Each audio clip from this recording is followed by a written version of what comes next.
Hello all and welcome to my YouTube channel. Today we're going to be going through Unearthed Arcana playtest packet number 6 and primarily taking a look at the Monk class as it's presented there for the 2024 Rules Revision to Dungeons & Dragons 5th edition.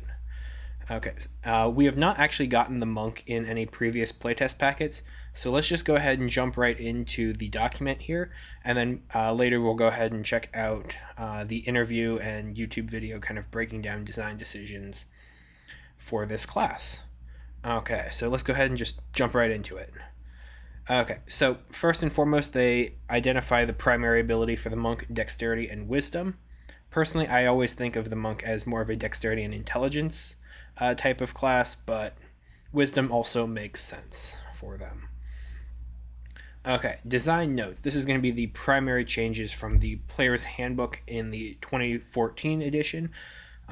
They state that the martial arts die starts as a d6 rather than a d4. Makes sense to me, works well. That die only applies to unarmed strikes and not weapons, because weapons are now being enhanced by weapon mastery. I personally like being able to just have the enhanced damage die for weapons as well. It kind of fits with the it fits with the idea of the monk in my mind, but I'm open to change. So let's go ahead and see how they address this. Okay, so based on the class table right here, it seems like we're getting a lot of similar things. Our martial arts die starts at a d6 and ends up at a d12, which is a nice boost instead of going from d4 to d10. Discipline points, I can already tell, are replacing key points, and it looks like we're getting them at the same levels and same rate as we would key points. Unarmored movement, a similar thing to 2014's. So let's go ahead and jump into the class abilities. There are some new ones in here, so it's not going to line up one-to-one, which is fine. Also, they're continuing here from the design notes. That's nice. Weapon mastery is first level feature, giving you new ways to use weapons. Cool. So I'm thinking that they were just going off of this section here. I'm thinking that they're going to be building kind of the Kensei monk subclass kind of into the base class here. Works for me. Martial discipline, formerly key, gives an improved version of Step of the Wind, which now lets you take both disengage and dash. Cool. I want to see how that's worded and all. Deflect missiles is redesigned. Heightened metabolism is a new 7th level feature. Okay. Stunning strike, yeah. Stunning strike can only be used once per turn, and the stun lasts until the start of your next turn. That works. I mean, having played a monk before and having had monks in my games, that tracks, because stunning strike shuts down encounters a lot. It's a fun mechanic as a player, and it's a frustrating mechanic as a DM. Empowered strikes, formerly key empowered strikes, deal force damage. That makes sense. Acrobatic movement, new name of unarmored movement. Okay. Self-restoration replaces stillness of mind, purity of body, and timeless body. Okay. I do like that. Combining multiple abilities into one generalized group. Deflect energy is a 13th level feature, allowing you to use deflect missiles to deflect any type of ranged attack, including spell attacks. I actually really think that's a cool idea, kind of like Zuko in Avatar The Last Airbender, kind of learning the waterbending method from Uncle Iroh for his lightning redirection thing. That's really cool. I do like that. And then it looks like similar renamings and just kind of moving around abilities. And we got a new 20th level capstone feature. Works for me. Okay, so first level we get martial arts. Your practice of martial arts gives you mastery of combat styles that use your unarmed strike and simple weapons. Okay. You gain the following benefits when you are unarmed or wielding only simple weapons and you aren't wearing armor or wielding a shield. Bonus unarmed strike. When you take the attack action with an unarmed strike or a simple weapon on your turn, you can make one unarmed strike as a bonus action on the same turn. Dexterous attacks. You can use dexterity instead of your strength for the attack and damage rolls of your unarmed strikes and simple weapons, except those that have the two-handed property. Martial arts die. You can roll a d6 in place of the normal damage of your unarmed strike. This die changes as you gain monk levels, as shown on the martial arts column of the monk table. As just from a fundamental standpoint, this seems pretty good. This is your kind of classic monk stuff that you can do. Swapping out dexterity for strength, yada yada yada. Okay, we have weapon mastery coming up, and that's the thing that I have big questions of, because I really like the whole you can use your martial arts die for your weapon attacks, just because it kind of feeds into that fantasy of you are a master of both fist and blade, and anything is a deadly weapon in your hands. And so there is a lot more control and simplicity that is brought by just normalizing everything to one die. But once again, I'm willing to put my biases aside and let's check out weapon mastery. But before we do that, unarmored defense, when you aren't wearing any armor or wielding a shield, your base armor class equals 10 plus your dexterity and wisdom modifiers. That's just classic monk stuff. That works good in my book. Okay, weapon mastery. Your training with weapons allows you to use the mastery property of two kinds of simple weapons of your choice, such as daggers and spears. When you finish a long rest, you can change the kinds of simple weapons you chose. For example, you could switch to using the mastery properties of maces and slings. Okay, so let's go ahead and jump back to Playtest Packet 5, where they go through weapon mastery a little bit more, just so we can get a bit more of a background into what these weapon mastery features are. Okay, so here is the mastery properties section of Playtest Packet number 5. They note that each weapon now has a mastery property, as shown on the weapons tables above. We'll go ahead and scroll back to that in just a moment. That property is usable only by a character who has a feature, such as weapon mastery, that unlocks the property for the character. Here are all of the descriptions for each of the mastery properties, provided in alphabetical order. If a game feature lets you replace a weapon's mastery property with another one, such as with the fighter class, that weapon must meet any prerequisites specified for the new property. Okay. So one of the things that I was kind of worried about when they were doing the preview video for this was, by allowing lots of different classes to have weapon mastery as a skill, that it would kind of dilute the fighter's ability to kind of stand out as a unique feature. It kind of made weapon mastery into a sort of new ubiquitous feature for martials, similar to how spellcasting is fundamentally near identical among all mage type casters in D&D. So while I know that they addressed this in Playtest Packet 5, I wasn't doing reviews of that then. So I do like that the fighter has the ability to swap them around, but I still feel like there needs to be a little bit more done to improve the fighter and make it much more unique, other than that they can switch stuff around. But that's going to be for another video, because today we're talking about the monk. So basically what weapon mastery does is it puts new properties onto certain weapons, and based on those properties you can do slightly different things. So each one has one mastery option here. So a club gives slow, dagger gives nick, push, vex, slow, nick, etc., down the list. It also seems from the monk abilities here that weapon mastery and such are replacing monk weapons.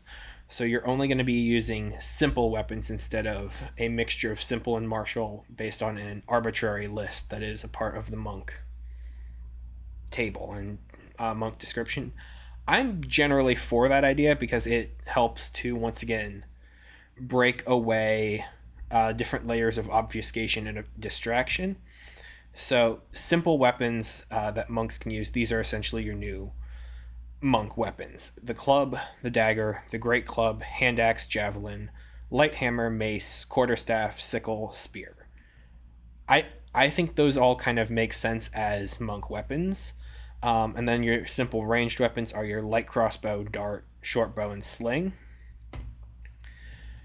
I mean, in my mind, the monk is more of a melee type combatant, and so it's going to be interesting to see how they handle ranged options in this playtest packet. But once again, I don't think that those are unbelievable for a monk character. Okay, so at second level, we get martial discipline. Your self-discipline and martial training allow you to harness a well of extraordinary energy within yourself. Your access to this energy is represented by a number of discipline points. Your monk level determines the number of points you have, as shown in the discipline points column of the monk table. You can spend these points to fuel various martial discipline features. You start knowing 3 such features: Flurry of Blows, Patient Defense, and Step of the Wind. Are there going to be more martial discipline features? That's possible. That's cool. You learn more martial discipline features as you gain levels in this class. So, yes. Sorry, I should have read the next sentence there.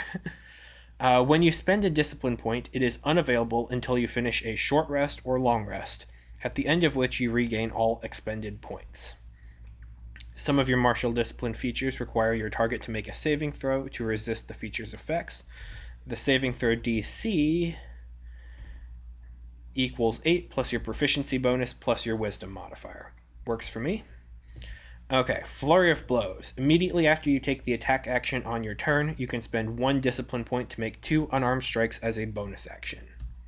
So that is basically the exact same as Flurry of Blows was in the 2014 Player's Handbook. Okay, Patient Defense. You can spend 1 discipline point to take the dodge action as a bonus action. That's, once again, exactly the same, I believe. Step of the Wind. You can spend 1 discipline point to take both the disengage and dash actions as a bonus action, and your jump distance is doubled for the turn. I like the jump distance doubling. I'm not 100% sure if that was in the Player's Handbook. Let me do a quick double check here.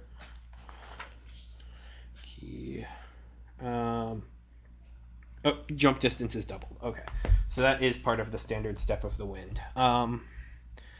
So Step of the Wind gets an improvement with 1 discipline point to take disengage and dash as a bonus action. So that fundamentally means you are able to run away from a target. You immediately disengage and you can move away from them. Yeah, no, that tracks. I like it.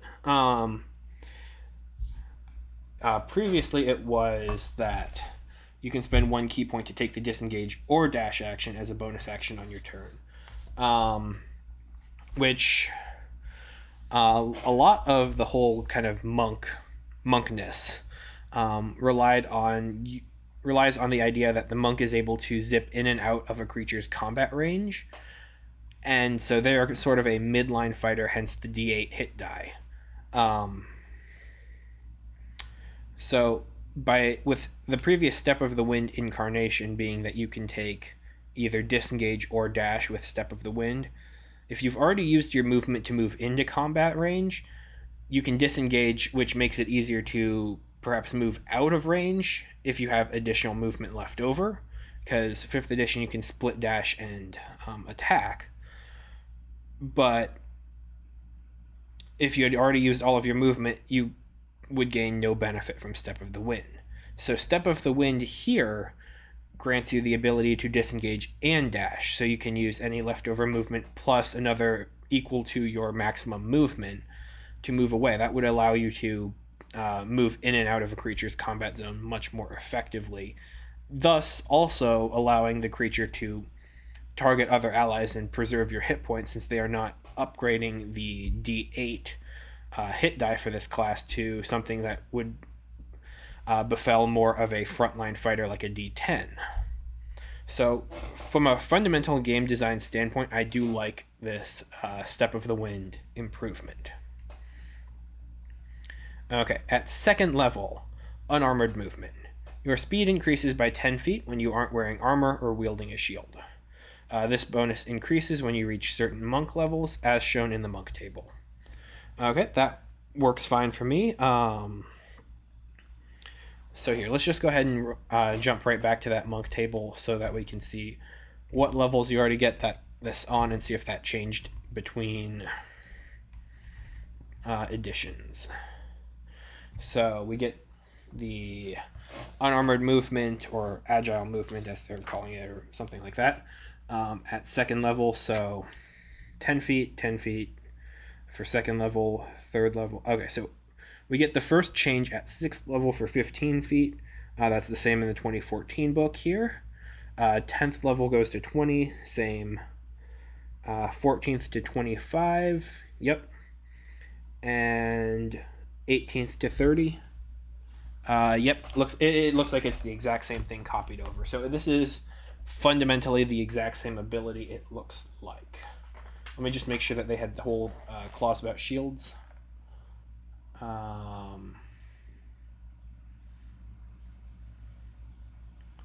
Yep. All right. So, Unarmored Movement we're going back to. Interesting thing to note here, actually, with second level for Unarmored Movement, the 2014 Player's Handbook actually notes that at 9th level you gain the ability to move across vertical surfaces and across liquids on your turn without falling. So I wonder if that's going to be added back in later, perhaps as its own unique feature instead of as a built into the Unarmored Movement ability. Third level, Deflect Missiles. This was noted that it would be changing slightly. You can use your reaction to deflect ranged attacks and deal... You can use your reaction to deflect ranged attacks against you that deal bludgeoning, piercing, or slashing damage. Okay, so this is both magical and non-magical. When you do so, the damage you take from that attack is reduced by 1d10 plus your dexterity modifier plus your monk level. Okay. If you reduce the damage to 0, you can spend 1 discipline point to redirect the attack towards another creature. Okay, so before we go into the redirection part here, my big question is, why is it 1d10? And I understand the dexterity modifier part plus your monk level. So that's basically giving you the ability of using your proficiency die because it will expand as you level up. But this is just going to level faster and reduce damage more since you get just the flat dexterity modifier plus your changing monk level. So I am actually all for that. My question is just why 1d10 and not perhaps your martial arts die, especially since they have that as a class feature. As far as comparison goes to the 2014 Player's Handbook, it is 1d10 as well, so I can't really fault them for keeping that part the same. It's just, that's my curiosity as to why not just make it your martial arts die, so that way at higher levels you get the 1d12, and it just kind of feels like it's a little bit of a cleaner design decision. Nonetheless, let's go ahead and look at the redirection part here. If you reduce the damage to 0, you can spend 1 discipline point to redirect the attack towards another creature. If you do so, choose a creature within 60 feet of yourself that isn't behind total cover. That creature must succeed on a dexterity saving throw or take damage equal to 2 rolls of your martial arts die. The damage is the same type dealt by the attack. Okay. Let's go ahead and read the redirection clause from the 2014 book as well, just so we can have a point of comparison. If you reduce the damage to 0, you can catch the missile if it is small enough for you to hold in one hand, and you have at least one hand free. If you catch a missile in this way, you can spend 1 key point to make a ranged attack with the weapon or piece of ammunition you just caught as a part of the same reaction. You make this attack with proficiency regardless of your weapon proficiencies, and the missile counts as a monk weapon for the attack, which has a normal range of 20 feet and a long range of 60 feet. Okay, so deflect missiles here. This is once again still ranged attacks that deal bludgeoning, piercing, or slashing. So as far as spending points goes, this fundamentally works the same. You reduce the damage to 0 as just a part of the flat reaction, and then you after that can spend 1 discipline point to redirect it. So deflect missiles, or at least reducing damage from missile attacks, is something that you can do once every turn, which, cool, that works for me. As far as the redirect goes, I think this is something that is going to be favored highly in lower level play versus higher level play, because it is 2 rolls of your martial arts die. Thinking about what weapons deal as far as damage, if you catch an arrow from a longbow, 2 rolls of your martial arts die, that would be 2d6. The average of a d6 roll is 3.5, so the average of 2d6 is 7. So a longbow, if we go back to our player's handbook, playtest packet number 5 book here, for a martial weapon ranged, a longbow's damage deals 1d8 piercing. So that's going from a 4.5 damage average to a 7. So it's almost doubling the damage just because you caught it and redirected it at 3rd level. Let me make sure I don't sound like an idiot and have this d6 as the 3rd level. Okay, cool. I sound like a sane person. Okay. So that's cool and that's really powerful, but when you have, and that also is going to make it theoretically easier to catch, just because, once again, you're not going to have crazy damage numbers from higher level NPC bad guys and whatnot. So 1d10 plus dexterity modifier plus monk level. Once again, I think that could be not proficiency bonus, but your martial arts die, just so it's the martial arts die countering the weapon's attack and the weapon's damage on its own. And so it's a test of your martial arts versus the potency of that weapon. I think that kind of fits into the whole you are a martial artist archetype more than just having a flat 1d10. But for the sake of simplicity, I do get 1d10. Enough harping on that. This is also... You choose a creature within 60 feet of yourself that isn't behind total cover.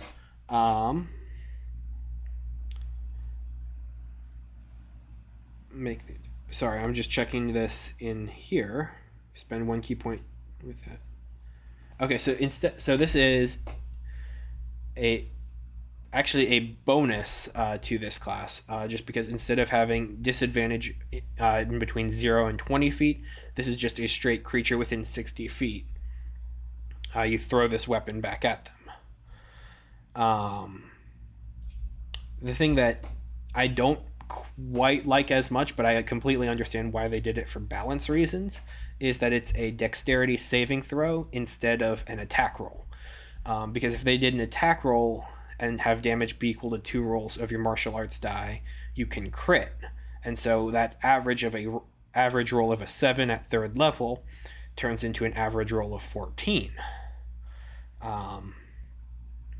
So a dexterity saving throw reduces the ability to crit, but it's also one of the more common enemy saving throws, just because dexterity is a very common... dexterity is just fundamentally a common saving throw that you're going to be making, so it makes much more sense to become proficient with dodging dexterously. I guess that's what I was trying to say. Damage dealt is the same dealt by the attack. So this is an interesting change. I've got to say I do like it. I think it cleans it up a lot. It makes sense mathematically speaking. I just wonder about the usefulness at higher levels, because while you do get the damage reduction equal to your monk level, so that would be theoretically 1d10 plus, let's go ahead and say you have maxed out dexterity, so 1d10 plus 5 plus a 20th level monk would be 1d10 plus 25. Average of a 1d10 roll is 5.5, so let's say 6. So that is 25 plus 6, so 31. So anything that deals 31 damage that is a ranged attack, you can deflect.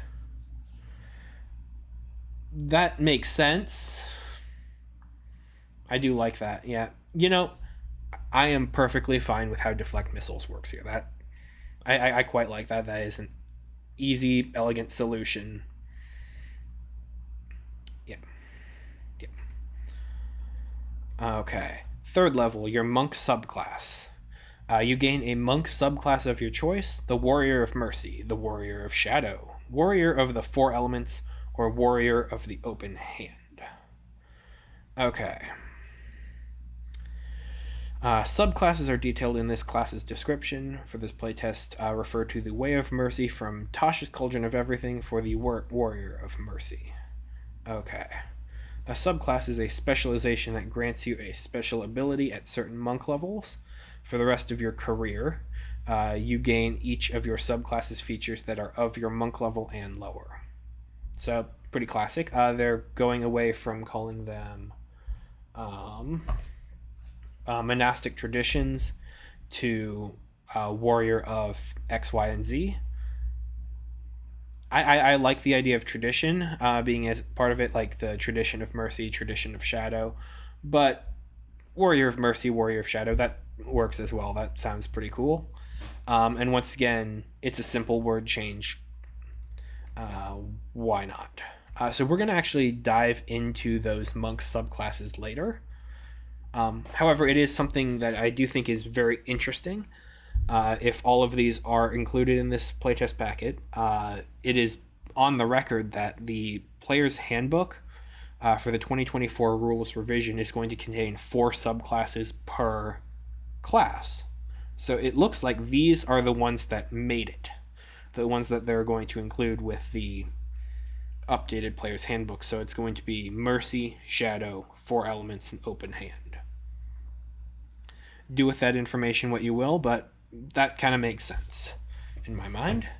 4th level is your ability score improvement. You gain the ability score improvement feat or another feat of your choice for which you qualify. Nice, simple, elegant adaptation of the rules there. 4th level, you also get slow fall. You can use your reaction when you fall to reduce any damage you take from the fall by an amount equal to 5 times your monk level. Okay, that is the exact same. All right, 5th attack, you get your extra attack or your multi-attack. You can attack twice instead of once whenever you take the attack action on your turn.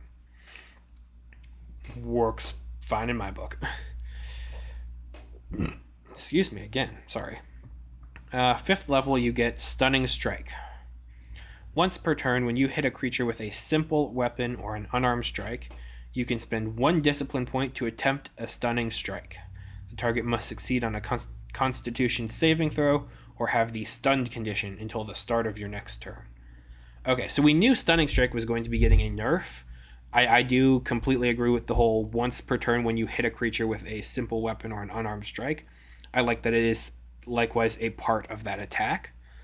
So you're guaranteed a hit, and then they're going to be making a Constitution saving throw. So that's a couple chances. I'm sorry, I can't speak today apparently. A couple chances for the opponent to fail, whether you just miss outright or the target succeeds on their Constitution saving throw.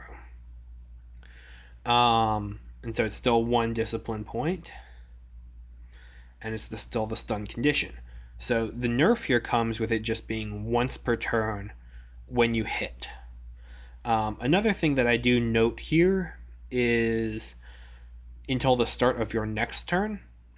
So you as a monk, unless you do your stunning strike as a part of your first attack that hits, are not going to really be gaining the benefit of your stunning strike on your next turn.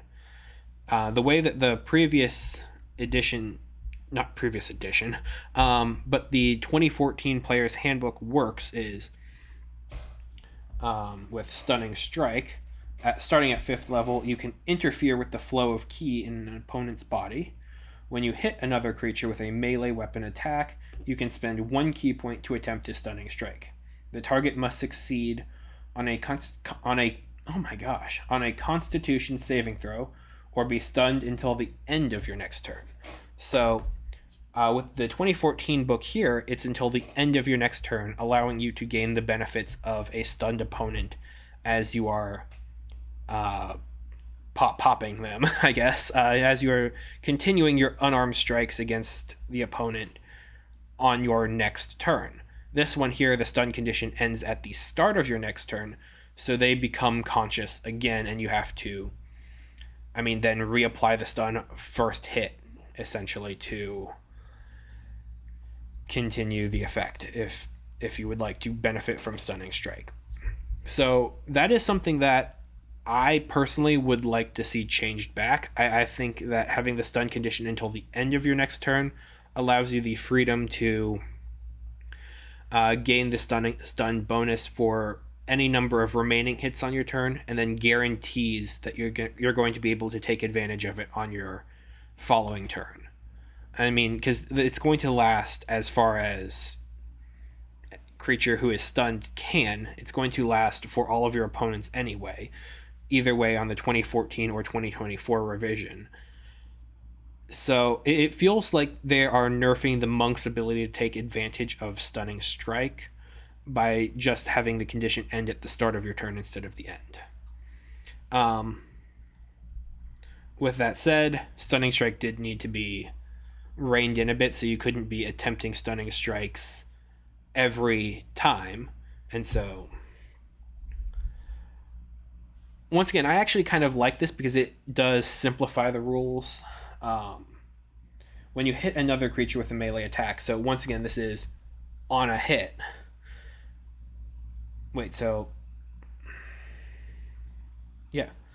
So once per turn when you hit a creature. So this, instead of saying every attack is going to be a Stunning Strike, pop, and then it just goes off. Okay. Sorry, a little bit of a brain fart there out of the way. Let's go ahead and talk about the 6th level ability, Empowered Strikes. Whenever you deal damage with your unarmed strike, it can deal your choice of force damage or its normal damage type. Cool. So this is replacing Ki Empowered Strikes, which says that starting at 6th level, your unarmed strikes count as magical for the purpose of overcoming resistance and immunity to non-magical attacks and damage.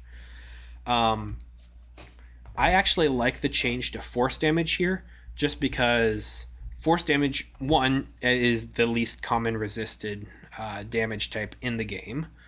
And secondly, because by just changing it to force damage, you replace the kind of clunkiness of the words of overcoming resistance and immunity to non-magical attacks and damages. It's just straight magic damage. However, it also allows you to choose whether or not it deals any other damage type should you have a weapon that deals fire damage or acid damage or cold damage based on an arcane enchantment of some sort. So if you have a simple weapon that you bonk someone in the head with the Staff of Cold and you deal 1d8 cold damage, you can choose that to be either force or cold because of your Empowered Strikes ability. I like that. That's nice. That's simple. 6th level is you gain a subclass feature. We're going to be going over those in a second. 7th level, Evasion. When you are subjected to an effect that allows you to make a dexterity saving throw to take only half damage, you instead take no damage if you succeed on the saving throw, and only half damage if you fail. You don't benefit from this feature if you have the incapacitated condition. I'm pretty sure that is verbatim from this book. from the 2014 book.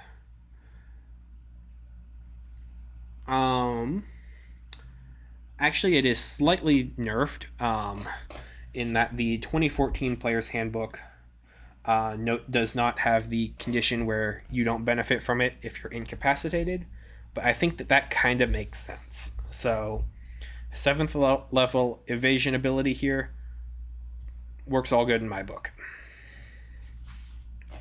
Okay, also at 7th level, you get heightened metabolism. If you spend at least 1 minute resting, you can give yourself all the benefits of a short rest. Once you use this feature, you can't use it again until you finish a long rest. Interesting. Okay, that's... Okay. So this allows you to take a short rest in the span of 1 minute once per long rest. Okay, so this actually works pretty similar to an ability that I've been working on in my game, where you have the tactical short rest that basically your party can take 5 minutes and you only spend your hit dice. You don't get any of the other benefits of a short rest. So this works similar to that, but it's monk exclusive. It's faster at 1 minute, and you gain all the benefits of a short rest. So you can spend hit dice, and you recharge your discipline points or your key points or whatever you want to call them, panache, grit, etc. Once you use this feature, you can't use it again until you finish a long rest. Once again, interesting. I think I do. Yeah, I do like it. I mean, obviously, I like things that are similar to it because I'm working on a similar comparison in my game, but you gain all the benefits of a short rest within 1 minute of resting. So, yeah, I'm down. Cool. 8th level, similar to 4th, you get the ability score improvement feat or another feat of your choice. 9th level, acrobatic movement. When you aren't wearing armor or wielding a shield, you gain the ability to move across vertical surfaces and across liquids on your turn without falling during the movement. So that's just the other part of the unarmored movement ability from 2014 Player's Handbook. Why? I don't know why it needs to be separated out. Why can't we just take the acrobatic movement name, put that on the 2nd level feature here, and just say you get acrobatic movement, your speed increases by 10 feet because you're a super dexterous monk person, and then after that, at 9th level, you gain the ability to do this. I feel like they're creating a new ability here just almost kind of because. But once again, it does break down the whole... This is exactly what you get at 2nd level and only this, and this is exactly what you get at 9th level plus everything that came before it. This makes it feel very 3rd edition to me, where you have all the different feats that you can choose at each level. And so your 2nd level feat is unarmored movement, your 9th level feat is acrobatic movement, even though acrobatic movement as a feat would basically come with the prerequisite needs unarmored movement. Maybe that didn't make sense to you. It does in my mind. But once again, it's verbatim from 2014, so it's really not any change. Okay, so 10th level, you have self-restoration. Through sheer force of will, you can use a bonus action to remove one of the following conditions from yourself: charmed, frightened, or poisoned. Works for me. In addition, foregoing food and drink does not give you levels of exhaustion. Okay, so design note for disease. In the 2014 versions of the Monk and Paladin, both classes gained immunity to disease. That immunity has been removed from the playtest versions of the classes because the word disease doesn't have a solid meaning in the rules, and for years the rules have delivered disease-like effects through the poison condition. The game will continue to use the condition in that fashion.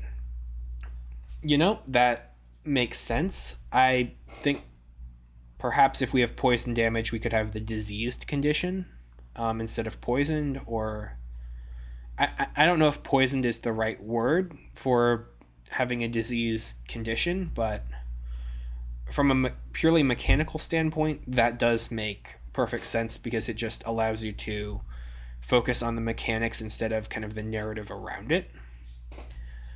So if we look at the design notes from above here, the 10th level ability is replaces stillness of mind, purity of body, and timeless body. So let's just go ahead and take a look at those in the 2014 Player's Handbook here. Stillness of mind. Starting at 7th level, you can use your action to end one effect on yourself that is causing you to be charmed or frightened. Okay, so that's fundamentally the exact same thing here, just reduced to a bonus action. I'm all for that. Okay, purity of body. At 10th level, your mastery of the ki flowing through you makes you immune to disease and poison. Okay, so there we talked about the whole removing of the word disease because that is not a defined game mechanic, and poison. So this is actually a slight nerf of this ability, in that the purity of body ability seems to imply that you are immune to poison damage and the poison condition, whereas self-restoration just gives you the ability to end the poison condition. But once again, they're also reducing this ability by 3 levels, so you get it earlier. I can get behind that, but I think I would rather outright have immunity to poison damage, or maybe even at least resistance to poison damage as a part of this ability. And then finally, it also gives you Timeless Body, which is their 15th level ability. At 15th level, your ki sustains you so that you suffer none of the frailty of old age, and you can't be aged magically. You can still die of old age, however. In addition, you no longer need food or water. So really the only thing taken from that ability is you do not gain exhaustion levels when you do not eat or drink. So under the 2024 rules, the monk can be aged up with magical effects, and they will age normally. Do with that information what you will, but I think that this is a rather elegant solution to kind of combining these abilities into one. The only thing I would change once again is perhaps resistance to poison damage, just so that comes through a little bit more, because the whole purity of body thing here, it gave you just flat out immunity to disease and poison, and so that was the poison condition and damage type, and so this is just allowing you to remove the poison condition. So hang on, let me think about action economy and turn order here. So action economy, you have your bonus action, you have your action, you have your movement, and you can take them in any order. So if you are inflicted with the poisoned condition, you can just take your bonus action first, remove the poison condition, and then do your attacks without having to deal with disadvantage on your rolls.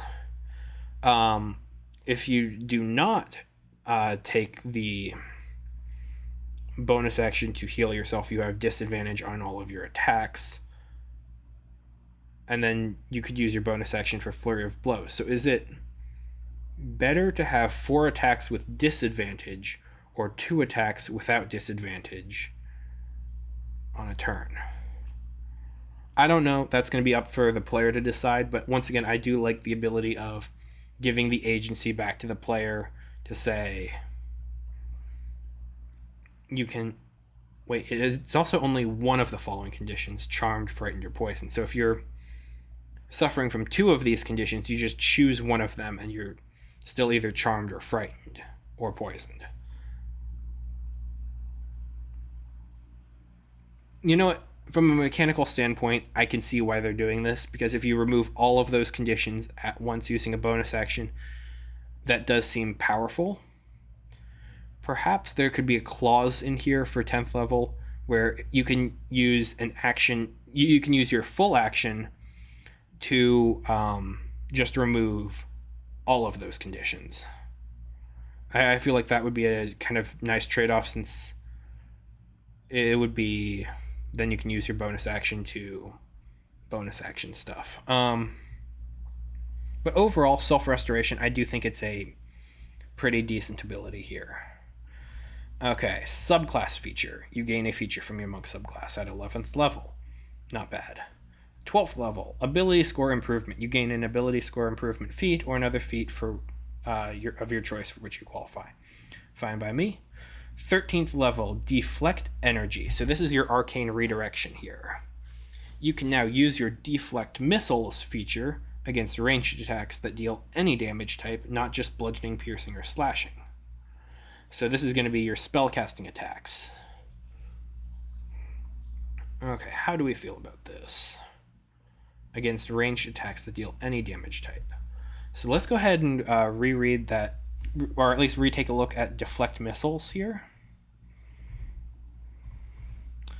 So, deflect missiles. You can use your reaction to deflect ranged attacks that against you that deal bludgeoning, piercing, or slashing damage. Okay. First question. Is it one ranged attack? Or is it multiple ranged attacks that are happening kind of simultaneously? Now, this it really isn't an issue at lower levels with third level here, because it's one attack. Someone shoots an arrow at you, you stop the arrow. But at higher levels, you get something like Warlock's Eldritch Blast, which, let me double check. I do believe it is 2 attacks. So Warlock is in Playtest Packet 5. Let's go ahead and jump right on over to that. Give me a moment. Okay, so we are here over in Playtest Packet number 5, the Warlock's ability here, Eldritch Blast. A beam of crackling energy streaks towards a creature within range. Make a ranged spell attack against the target. On a hit, the target takes 1d10 force damage. Cantrip Upgrade. The spell creates more than one beam when you reach higher Warlock levels. 2 beams at 5th level, 3 beams at 11th, and it scrolls over here, and 4 beams at 17th level. You can direct the beams at the same target or at different ones. Make a separate attack roll for each beam. So when we look at deflect missiles under that context, given that, as it says right here in our deflect energy, you can now use your deflect missiles feature against ranged attacks, plural, that deal any damage type, not just bludgeoning, piercing, or slashing. So that's going to include force from something like an Eldritch Blast. So ranged attacks, plural, that, once again, that plurality is the same as what's in deflect missiles here. So when you do so, the damage you take from the attack, singular, is reduced by 1d10 plus your dexterity modifier plus your monk level. So is this saying that if you are targeted with, let's say, 2 Eldritch Blasts, you can deflect one of them and then just allow the other one to either miss you or hit you? Or is it saying that deflect ranged attacks, plural, you can reduce the entire damage of both of the attacks by 1d10 plus dexterity plus monk, and then redirect both of those attacks? So kind of building on my breakdown of what deflect missiles does at 3rd level, I would like to see clarification on deflect a ranged attack against you that deals bludgeoning, piercing, or slashing damage, or deflect ranged attacks, plural, so that you can deal with something like Eldritch Blast that is firing twice at you simultaneously, or like a magic missile. Because one of the other things that I think is really cool here is if magic missile, a spell that intentionally creates multiple missiles, all target you, you can deflect all missiles, because that's really cool. I wonder if that's intended as part of the design or not. We are going to go ahead and jump over to the YouTube channel at the end of this breakdown, just to see what they kind of have to say about the monk. But nonetheless, I would like to get some clarification on that. Where are we? Okay, there we are. Deflect energy. So once again, that's your arcane redirection. That's your Zuko redirects the lightning coming into him. 14th level, Discipline Survivor. Your physical and mental discipline grant you proficiency in all saving throws. Additionally, whenever you make a saving throw and fail, you can spend 1 discipline point to re-roll it and take the second result. Okay, so let's go ahead and jump over to our 2014 book here. Diamond Soul. Beginning at 14th level, your Mastery of Ki grants you proficiency in all saving throws. Additionally, whenever you make a saving throw and fail, you can spend 1 key point to re-roll it and take the second result. So this is basically copied verbatim over from it.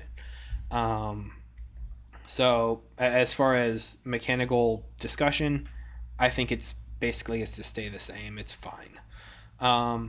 15th level, Perfect Discipline. When you roll initiative, you regain 4 expended discipline points if you have none remaining. That sounds like that's the capstone here, Perfect Self. At 20th level, when you roll initiative and have no key points remaining, you regain 4 key points. So they're just bringing this down 5 levels, which once again makes sense because as a capstone, just rolling initiative and regaining 4 of your core ability, it's a bit of a lackluster capstone. So this is going to get a lot more use out of it, and I do fundamentally like this change. 16th level, Ability Score Improvement. You gain an Ability Score Improvement feat or another feat for which you qualify for. Once again, I really like how it's condensed into one ability here in the 2014 book, where it's just when you reach 4th level, and again at 8th, 12th, 16th, and 19th level, you can increase 1 ability score of your choice by 2, or you can increase 2 ability scores of your choice by 1. As normal, you can't increase an ability score above 20 using this feature.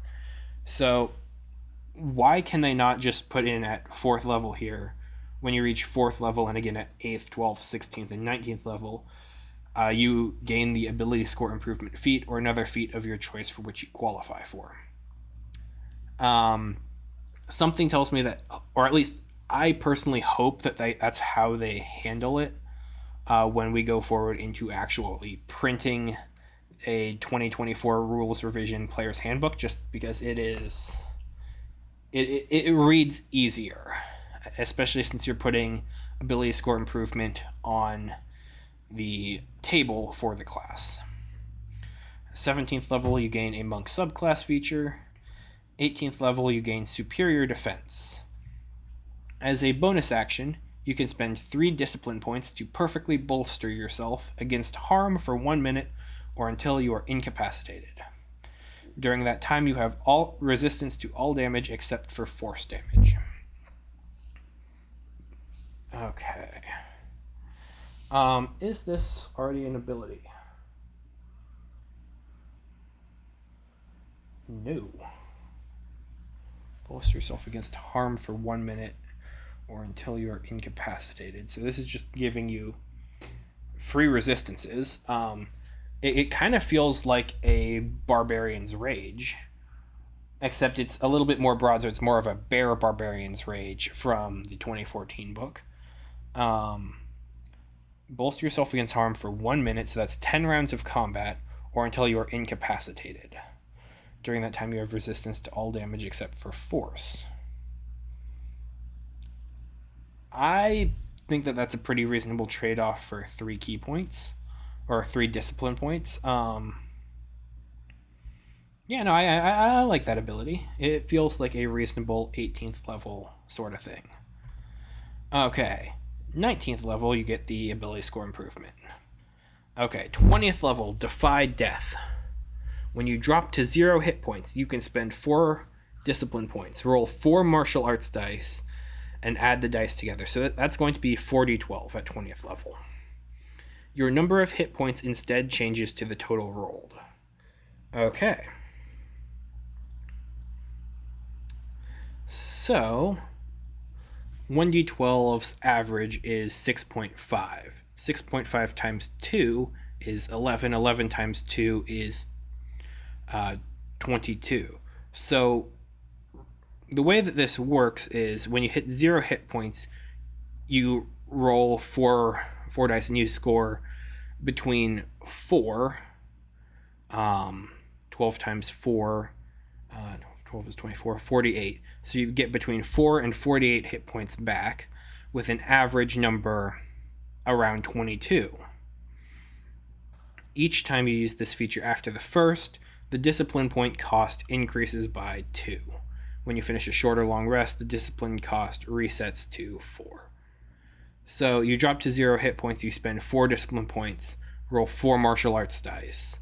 The next time you hit it, you spend 6 discipline points and roll 4 martial arts points. So that's 4, 10. That's already half of your discipline points. So realistically speaking, unless you're facing an enemy who can deal your entire hit point bar of damage in like 1 or 2 hits, you can do this probably twice per encounter, which that works for me. If you drop to 0 hit points, you can spend them. Your number of hit points instead changes to the total roll. So this sets you as a damage cap, so it's not. So it is.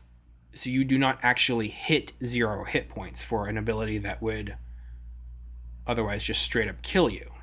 So disintegrate, if you deal all of your damage with a disintegration spell and you drop to 0 hit points, you are disintegrated and your memory is only of use to historians. With Defied Death here, you would be reduced to 22 hit points instead of 0, even if the disintegrate spell would have pushed you past 0 and killed you outright. So I do like that. That is a nice cap for that is a nice counter for just insta-kill abilities. I believe it also makes you immune to power word kill, which is cool. Hang on, let me just look that up here. Power word kill 5e. And my internet connection is being stupid. Give me just one quick second here. Okay, we have it up now. Power word kill. You utter a word of power that can compel one creature you can see within range to die instantly. If the creature you choose has 100 hit points or fewer, it dies. Otherwise, the spell has no effect.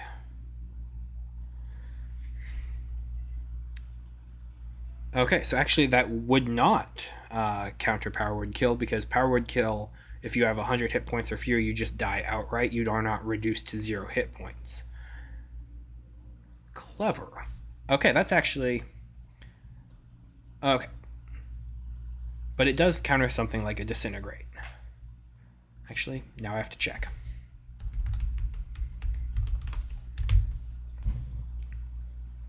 Okay, Disintegrate. A disintegrated spell target makes... If this damage reduces the target to 0 hit points, they are disintegrated. Okay. So this does not protect you against Power Word Kill, but it does protect you from anything that would reduce you to 0 hit points, like a Disintegrate. Once again, I think this is a really cool ability. I do like it. Okay, so let's take a stab at Monk subclasses now. So a Monk subclass is a specialization that grants you special abilities at certain levels as specified in the subclass. That's a lot of SPEC. So you have specialization, you have special, and specified. Sure, it's a bit much, but why not? This section presents 3 subclasses: Warrior of Shadow, Warrior of the Elements, and Warrior of the Hand. Didn't they say that there were going to be 4 at the start here?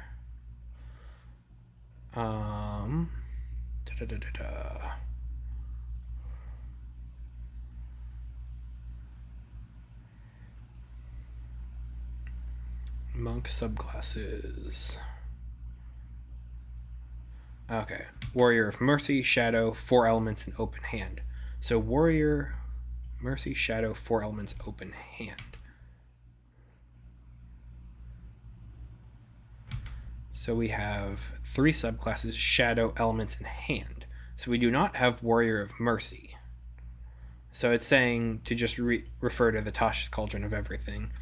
And since that's a recent enough release, I'm assuming that they're not going to be changing that much in it. So let's just go ahead and cover the subclasses that are present in this packet here, and then just see what happens and see what they have to say in the video afterwards. Okay, Warrior of Shadow. Warriors of Shadow practice stealth and subterfuge, channeling their reservoirs of power to harness the power of the Shadowfell. Once again, power twice in the same sentence. They're at home in darkness, able to draw gloom around themselves to hide, to leap from shadow to shadow, and even take on a wraith-like form of living shadow. Is that seriously? They put the word shadow 3 times in the same sentence. That's just okay. That's a choice. Design note: Warrior of Shadow updates. Here are the main updates this subclass, formerly the Way of Shadow, has gotten since the 2014 Player's Handbook.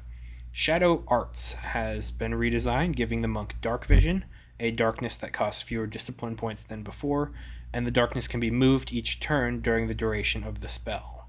The monk can also see in their own darkness. That works for me. That makes perfect sense. Improved Shadow Step is a new feature that allows Shadow Step to be used in bright light.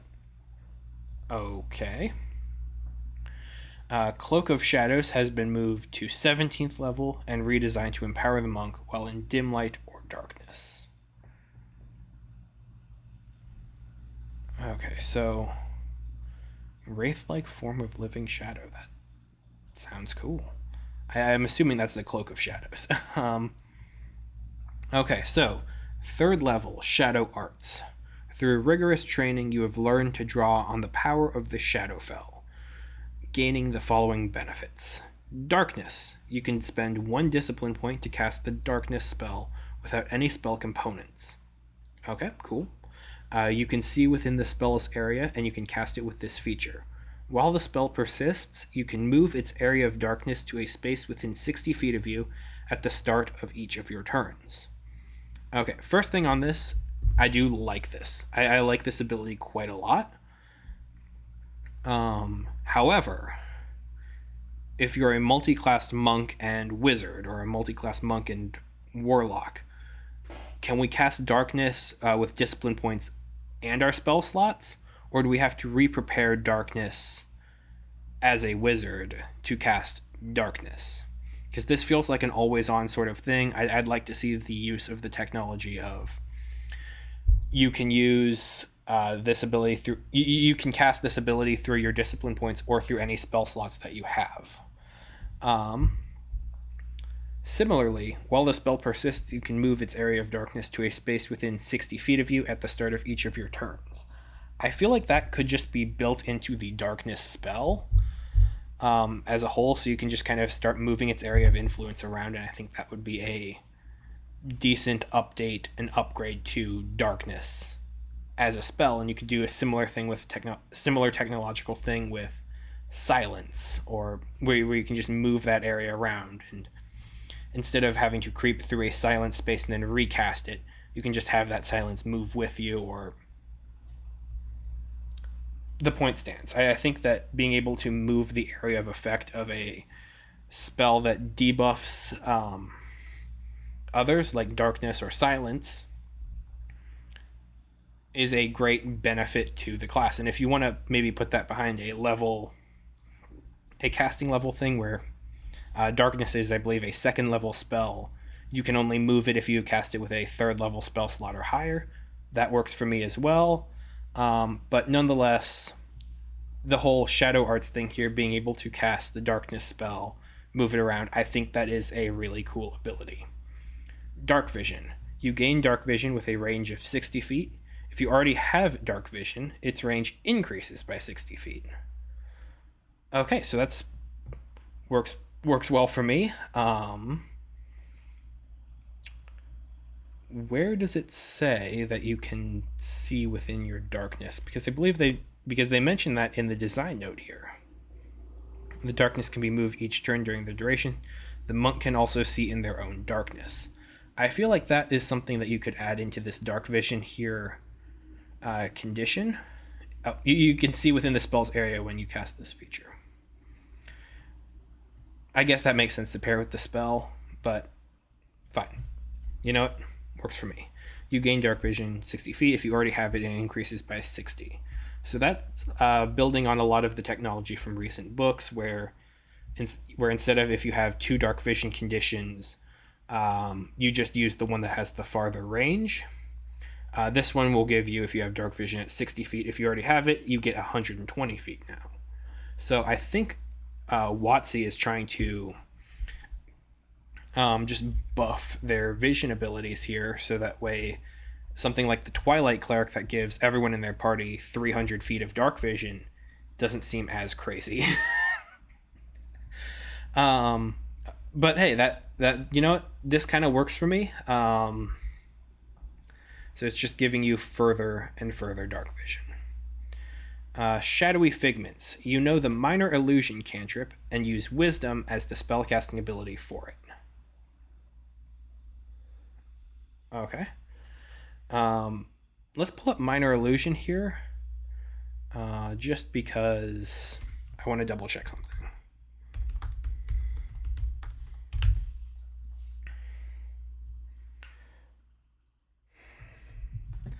There we go. Minor Illusion.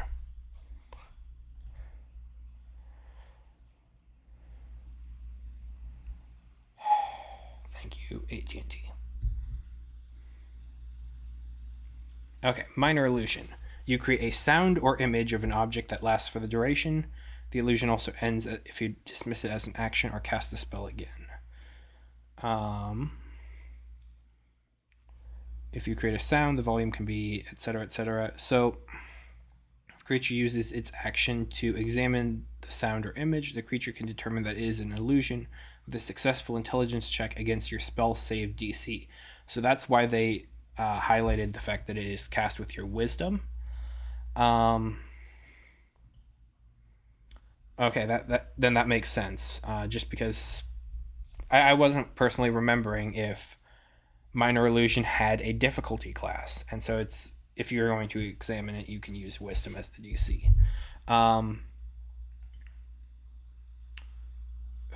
Quick question: don't they already have that sort of thing here? Let's go ahead and roll back to our martial discipline ability here. No,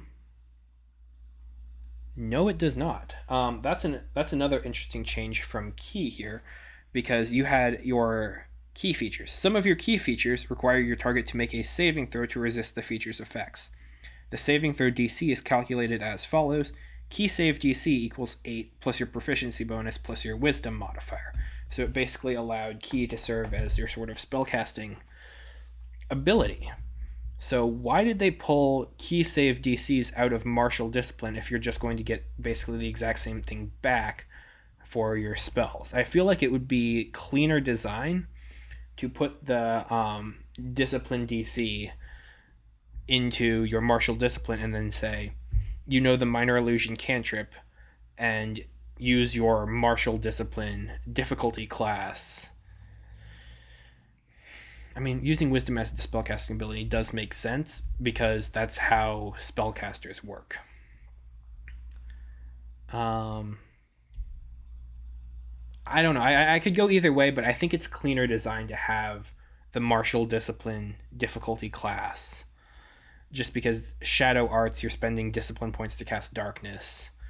It feels like it works more as an expounding upon the martial discipline abilities versus grafting the spellcasting ability onto the monk. Okay, so nonetheless, 6th level here, we have Shadow Step for the monk subclass. While entirely within dim light or darkness, you can use a bonus action to teleport up to 60 feet to an unoccupied space that you can see that is also in dim light or darkness. You then have advantage on the next melee attack you make before the end of the turn. Okay. That's cool. I like that. So when you are in dim light or darkness, you gain basically Misty Step at 60 feet, so long as the targeted location is in dim light or darkness as well. So you can just kind of bounce around here and there without leaving any trail. It kind of reminds me of the opening to the Robert Pattinson Batman movie. I am in the shadows, and when they see that signal above in the sky, they know that I'm out there, and every shadow grows bigger. Like it's that. That's exactly what this is. Like it, that's just 100% what this is. While you are in dim light or darkness, you are in all dim light and darkness for your enemies essentially, and you can shift in between each of them so long as they're 60 feet apart as a bonus action. So then building onto that, we have 11th level, your improved Shadow Step. You can draw on your connection to Shadow to empower your teleportation. When you use your Shadow Step, you can spend 1 discipline point to remove the requirement that you must start and end in dim light or darkness for that use of the feature.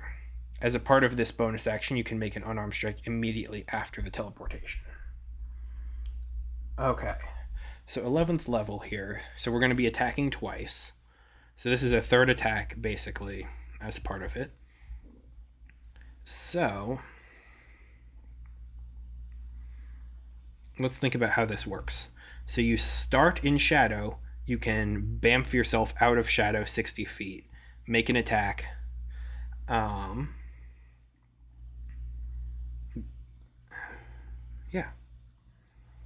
You have advantage on the next melee attack before the end of your turn.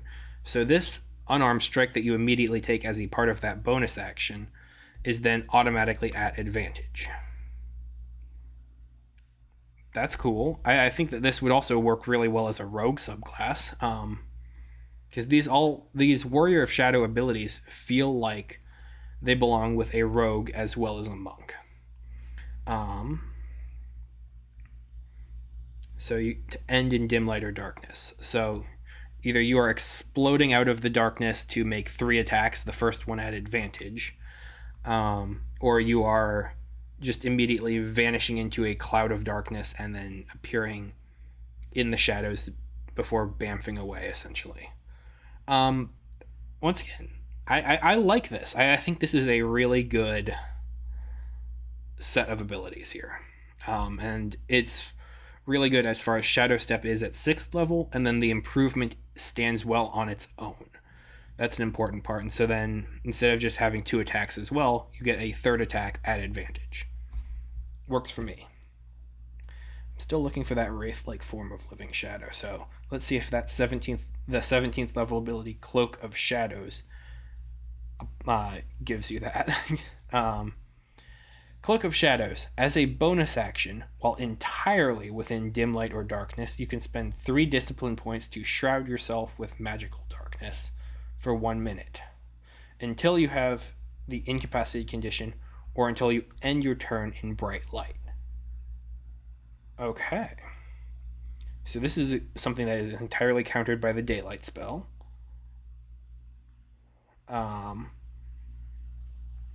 Dim light or darkness. End your turn in bright light. Hang on a second. Let me check out the light cantrip here.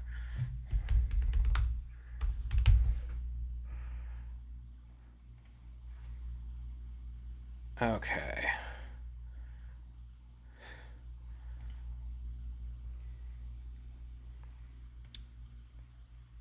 So, 3 discipline points to shroud yourself with magical darkness for 1 minute until you have the incapacitated condition, or until you end your turn in bright light. While shrouded in darkness, you gain the following benefits. We're going to get to those. The light cantrip here, you touch 1 object that is no larger than 10 feet in any dimension. Until the spell ends, the object sheds bright light in a 20-foot radius and dim light for an additional 20 feet. The light can be colored as you like. Completely covering the object with something opaque blocks the light. The spell ends if you cast it again or dismiss it as an action. Okay. So this is a 17th level ability that can essentially be countered by a cantrip. So this is magical darkness, so your dark vision can't see through it, except for the fact that... Wait. You can't see through magical darkness with dark vision. So that's something else that they want. I would recommend changing. That this is magical darkness, similar to your darkness that you get at 3rd level here with shadow arts that you can see through. So also, I know that some warlocks gain the ability to see through magical darkness as well. So basically, anyone who can see through magical darkness can see you in your magical darkness here, run up to you, tag you with the light cantrip, and then all of a sudden your 17th level ability is just gone. Because you're going to end your turn in bright light so long as the light cantrip is on you. If you target an object held or worn by a hostile creature, they must be on a dex save. Okay, so that is actually an important part there. And monks are dexterous. Okay. It's still really funny, though, to just kind of think of someone just running into the darkness, tagging you, and then all of a sudden your shirt's glowing bright light, and you don't get your capstone feature. That's just really funny because that's a 1st level ability to get that cantrip. Nonetheless, without talking about how to counter it, 17th level Cloak of Shadows. You spend 3 discipline points to shroud yourself with magical darkness for 1 minute that apparently you can't see through. Once again, recommend that they change that. While shrouded in darkness, you gain the invisible condition. Invisibility, okay. Partially incorporeal, so this is the Wraith-like thing. You can move through creatures and objects as if they were difficult terrain, so at half speed, but you're also 17th level, you're moving at ridiculous speeds. But you take 1d10 force damage if you end your turn inside a creature or an object. So this can't be reduced because you have the resistance to damage except for force at 18th. Ooh. Actually, it wouldn't matter because you're going to take full damage no matter what because 18th level doesn't let you have that. So 1d10 force damage if you end your turn inside a creature or an object. And then Shadow Flurry. You can use your Flurry of Blows without spending any discipline points. That's really cool. I do really like that. So long as you're inside of this area of magical darkness... Does this darkness travel with you? Because this seems like the kind of standard casting of the darkness spell. You shroud yourself with magical darkness for 1 minute. It doesn't say that it travels with you when you move. Or it doesn't have a condition that you can move it like above with the 3rd level darkness spell. But so long as you are within this darkness, you can use your Flurry of Blows without just expending discipline points. And I think that's a really cool ability. I think they just need to tweak bits and pieces of it so that light tagging, you can just run up and immediately counter this whole thing. The ability, make sure that you can actually see through your magical darkness, because right now you just have dark vision, and dark vision cannot see through magical darkness. Yeah, I think those are the 2 main things that need to be looked at with this ability here. Okay, next up is Warrior of the Elements. The tradition of the 4 elements encompasses monks who tap into the power of the elemental planes through the practice of martial arts. Some of these monks focus on a single element, learning to wreathe their fists in fire and cause explosive bursts of flame, or to wield mighty gusts of icy wind. Others weave the elements together and learn a variety of techniques to harness the appropriate elemental force for each particular circumstance. Design note. Let's see what this is. This subclass, formerly Way of the 4 Elements, the infamously horrible one, has been redesigned. It is often the lowest rated subclass in the 2014 Player's Handbook. Yup. Here are the main updates to it. Okay, that ability has been replaced. That ability is a new feature. This one is a new feature. This one is a new feature. This one is a new feature. Yeah, that tracks. Okay. let's see what the avatar has for us. Third level, Elemental Attunement. You have attuned yourself with the elemental forces of the multiverse. Sure. You know the Elementalism cantrip. In addition, at the start of your turn, you can spend 1 discipline point to imbue yourself with elemental energy. The energy lasts for 10 minutes, or until you have the incapacitated condition.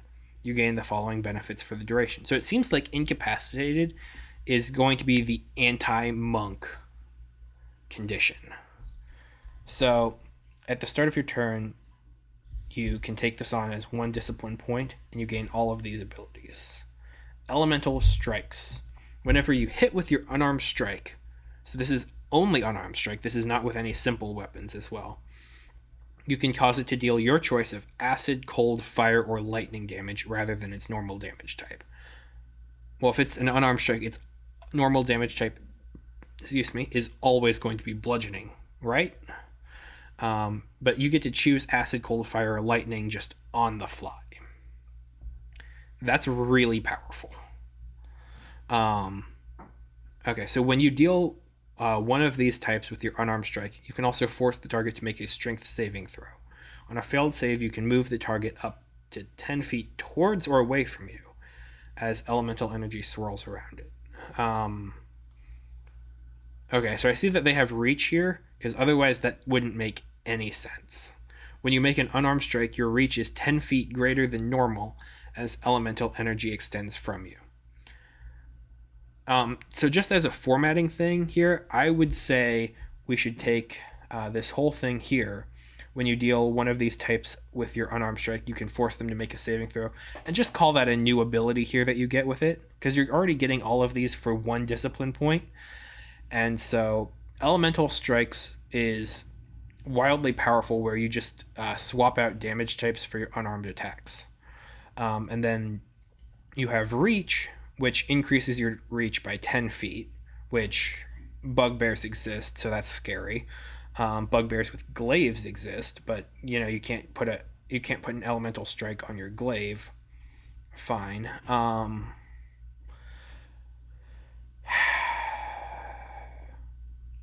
And then, so you can hit an enemy who is 15 feet away from you with an elemental strike, then pull them 10 feet towards you. So that way you have a reaction when they try and move away from you as an attack of opportunity. Okay. You can also push them 10 feet further away from you. So 10 feet toward or away from you. Why is it not just 10 feet in a direction of your choice? Like you can just swipe your hands, slide them around, and just push them off a bridge or something. Just having this binary toward or away seems a little bit... It seems a little bit like the frightened condition, but less useful. I would recommend them just change that to move the target 10 feet to a position of to an unoccupied space of your choice.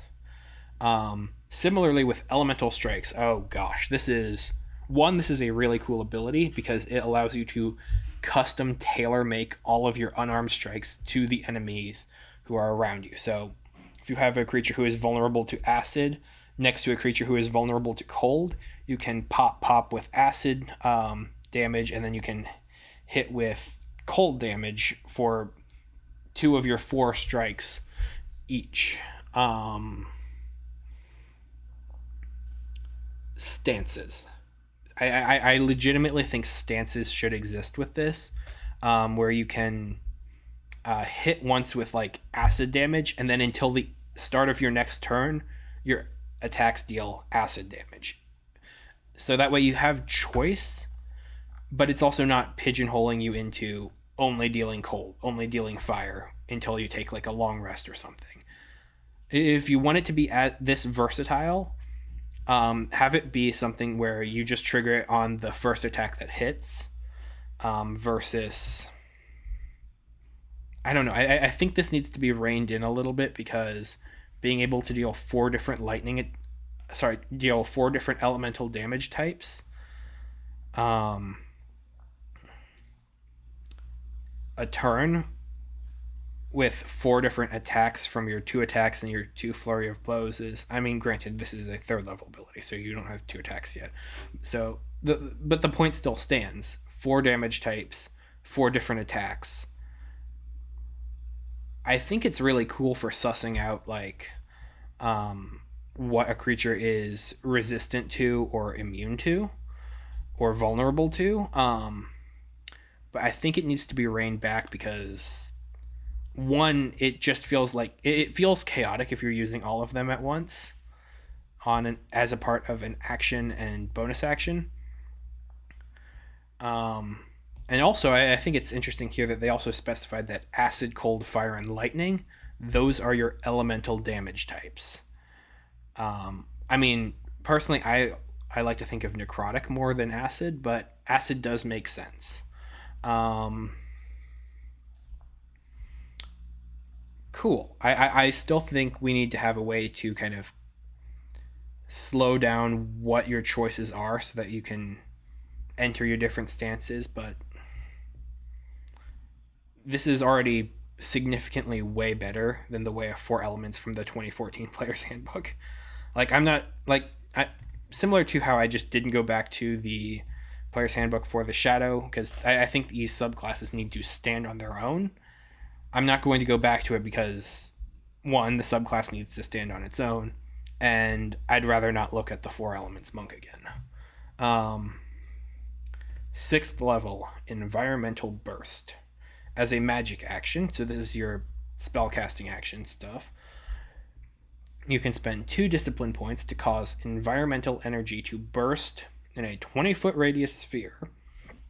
That's pretty big, centered on a point within 20 feet of you. 120 feet of you. That's pretty far. Choose a damage type, acid, cold, fire, or lightning, so our defined elemental damage types. Each creature in the sphere must make a dexterity saving throw. On a failed save, a creature takes damage of the chosen type equal to 3 rolls of your martial arts die. Once again, I like the whole just having everything being tied back to martial arts dice. On a successful save, a creature takes half as much damage. Works for me. So this is essentially a slightly weaker fireball, but it's an acid ball, a cold ball, a fireball, or a lightning ball. That works for me.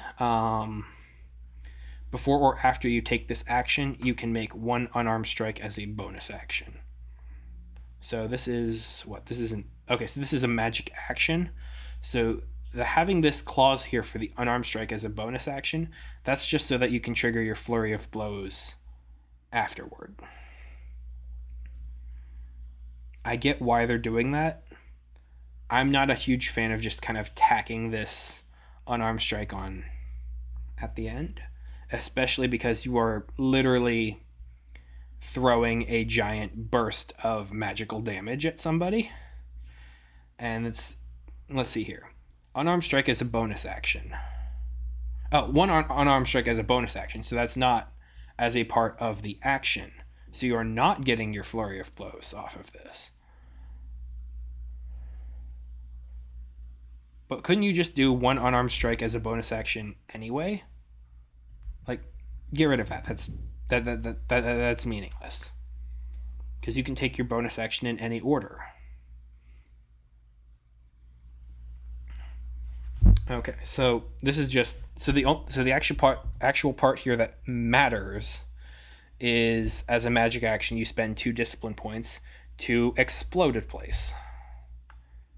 Fine, that works cool for me. I quite like that. That's just for the fun of it, let's look at Fireball. So Fireball is a 3rd level spell. Wizards are going to be getting it at 5th level. So this is 6th level, so you get a slightly weaker Fireball at a level later than a wizard. That works for me. At 20-foot radius, I'm pretty sure that's the exact same as Fireball. I'm annoyed at AT&T for not loading it immediately, but 120-foot distance, that sounds Fireballish. 3 rolls of your martial arts die versus 8d6. So this is a... Okay, so 6th level, your martial arts die is what, a d8? So that's 4.5 times 3. 4.5 and 4.5 is 9, plus 4.5 is 13.5, so 14. So 14 damage versus 30-something odd damage. Yeah, it's basically half of a fireball. Okay. No, I like that, because it's 2 discipline points to deal... Yeah. 11th level, Stride of the Elements. When you use your Step of the Wind, you gain a fly speed and a swim speed equal to your speed for 10 minutes. So this is whenever you use Step of the Wind. So in addition to getting to take disengage and dash simultaneously to get away from somebody, you can just fly and swim away. For 10 minutes, that's a lot. I'd say maybe pull this back to 1 minute, and even then that's still powerful. Because once again, then you can just Step of the Wind again. So this is, you get a fly speed and a swim speed equal to your crazy speed for 10 minutes. For 1 discipline point. Okay. But yeah, no, I think pull it back to 1 minute, and that's going to be...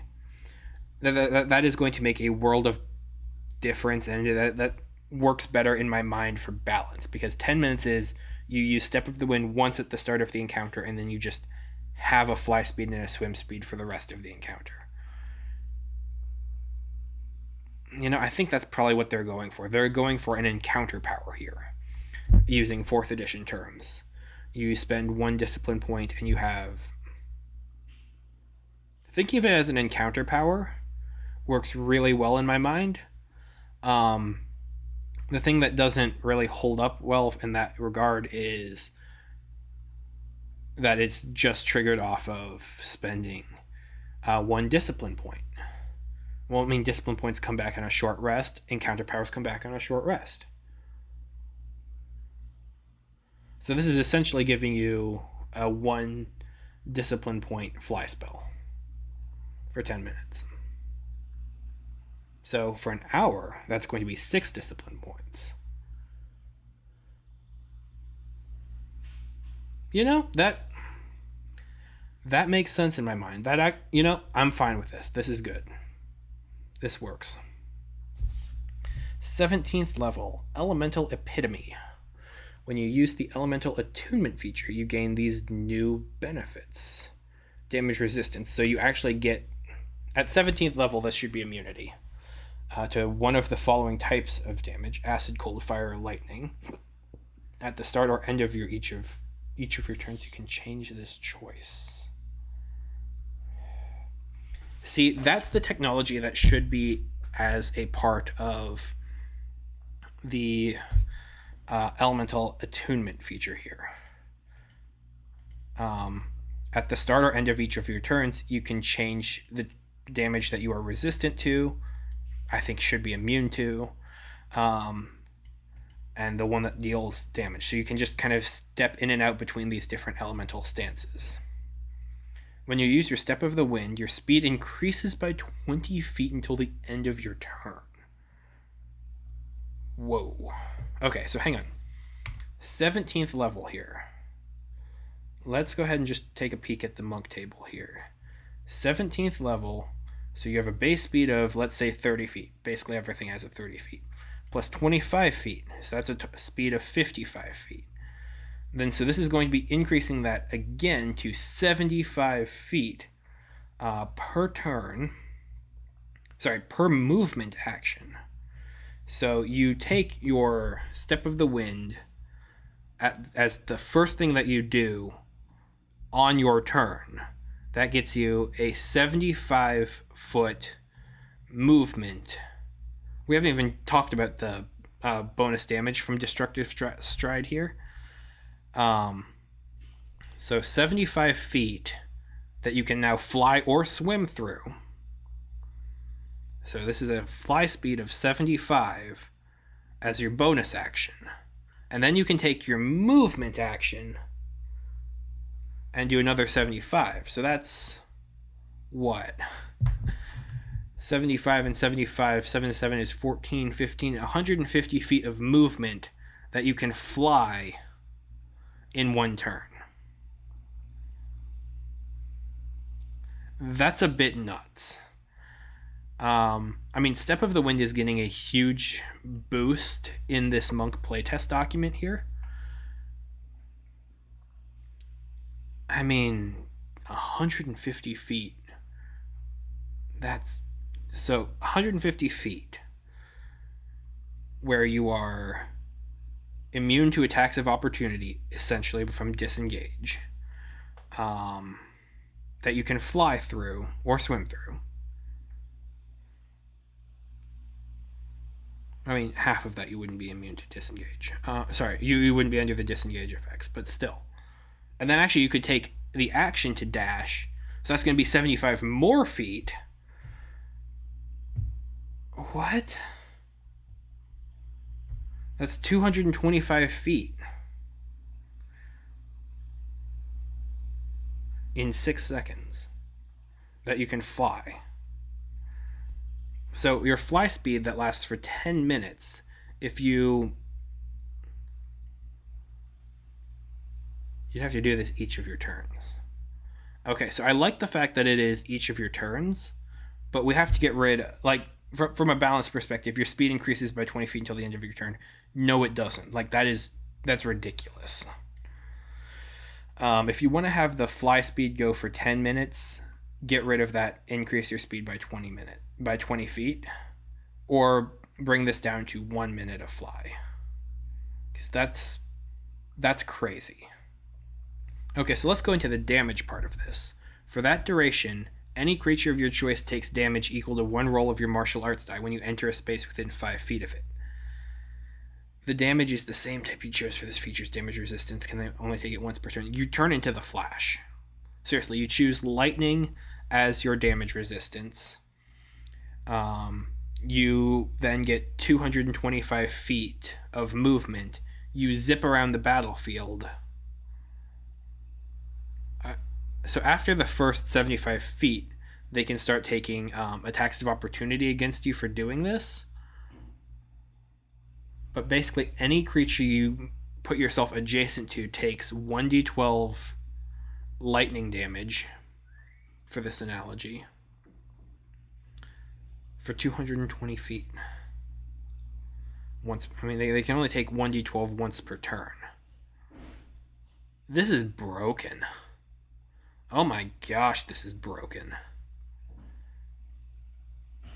I mean, it's not as broken as, Ezra Miller's career as the Flash, but, from a fundamental mechanical standpoint, 225 feet to position yourself adjacent to anyone on the battlefield once per turn, and they take a d12 damage.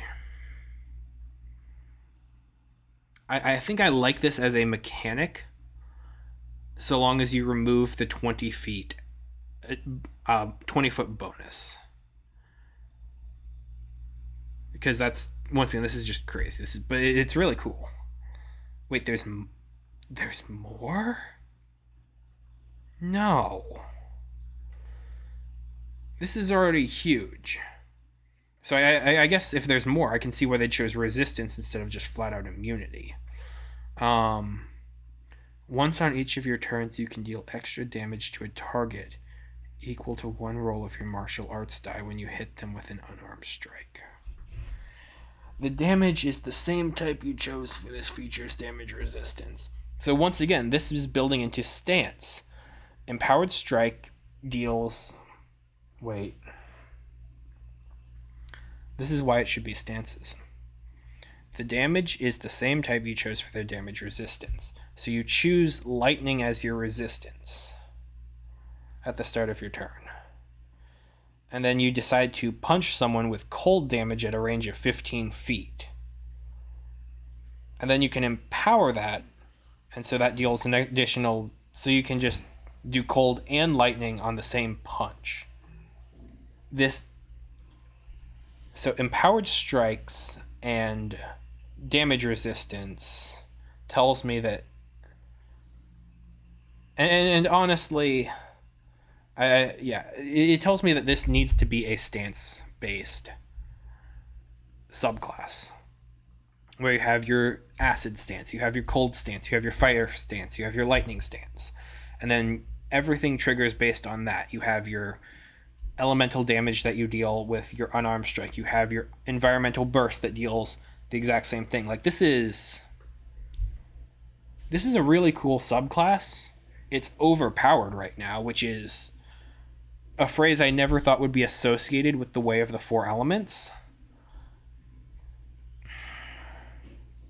But I think the number one way to rein it back in is to have stances where you choose the damage type at short rest.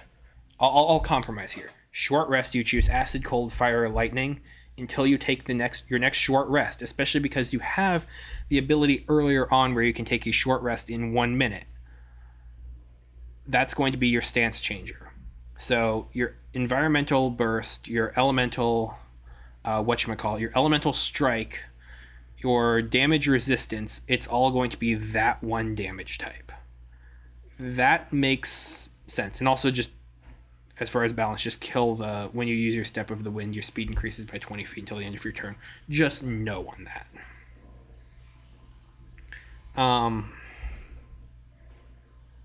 Damn, this is a cool subclass.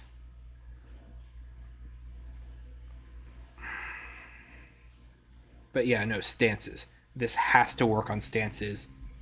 Short rest is a pretty decent concession. I think anything longer than that, like if you go with a long rest stance, that's going to be a bit draconian. But, like, damn. This is strong.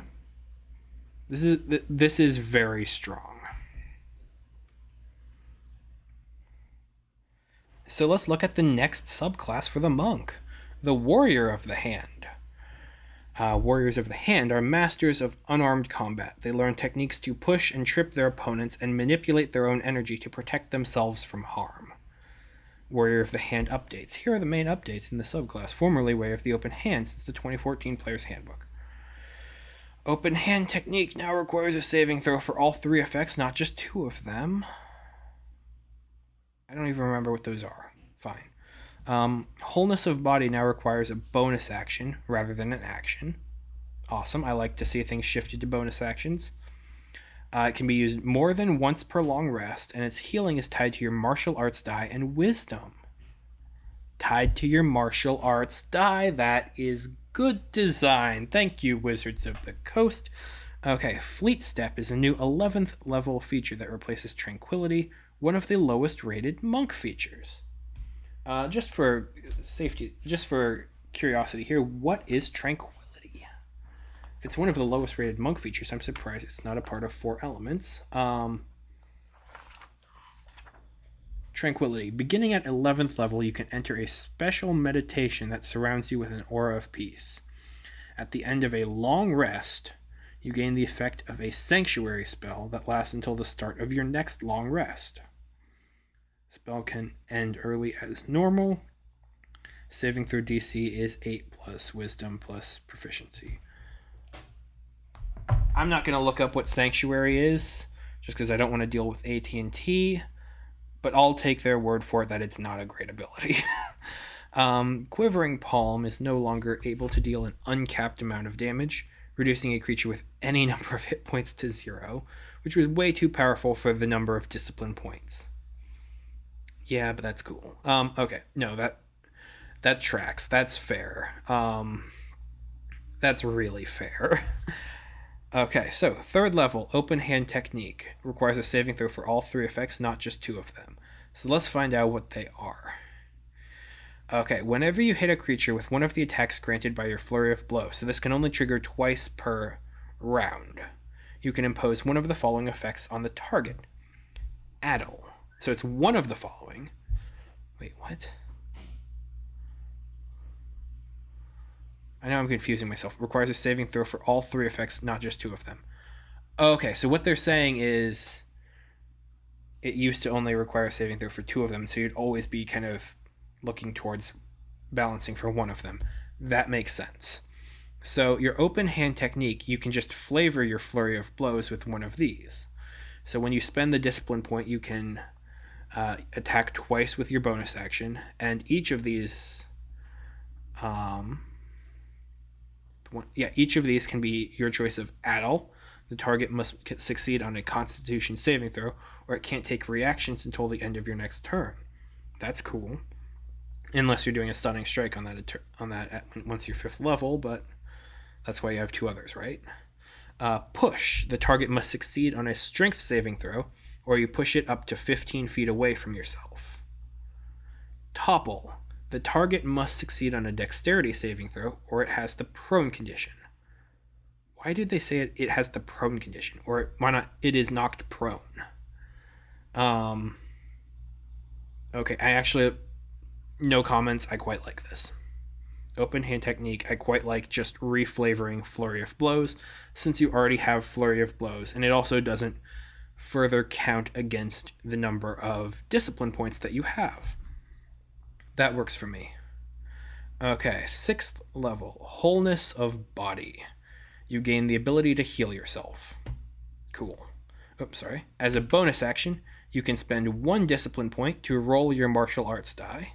You regain a number of hit points equal to the number rolled plus your wisdom modifier, minimum of 1 hit point regained. You can use this feature a number of times equal to your wisdom modifier, minimum of once, and you regain all expended uses when you finish a long rest. Hang on a second, let me check the book here. Way of the open hand. Wholeness of body, you heal yourself. You regain hit points equal to 3 times your monk level. Finish a long rest before you can use this again. So 2014 said once per long rest, 3 times your monk level. So this is an ability that comes online at 6th level? So that's 18 hit points. 20th level, that's 60 hit points. So here, it's what?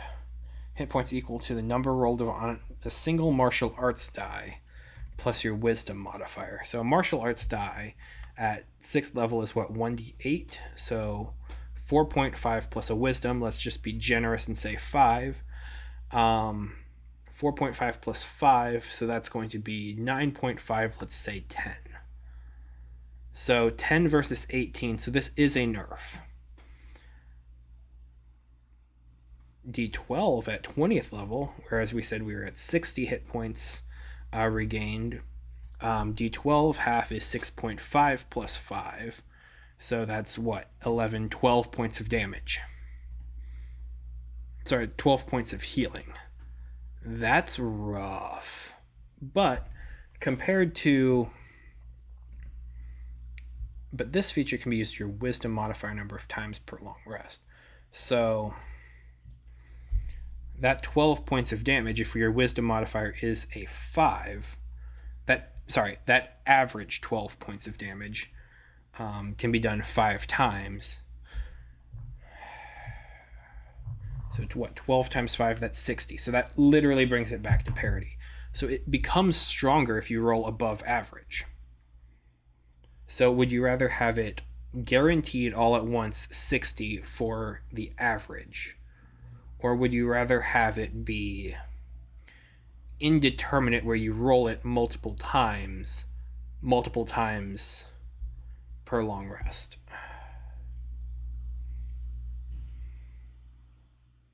I actually think I like this better. One other thing I have to ask, because it seems very regressive given everything that WotC has done recently. I mean, regressive is like half of their brand, it seems. But you can use this feature a number of times equal to your wisdom modifier, minimum of once. Why is it not scaling with your proficiency bonus? This feels like something that should scale with proficiency. And so then that would also, one, scale it with your level more, and then two, help push you past the average thing.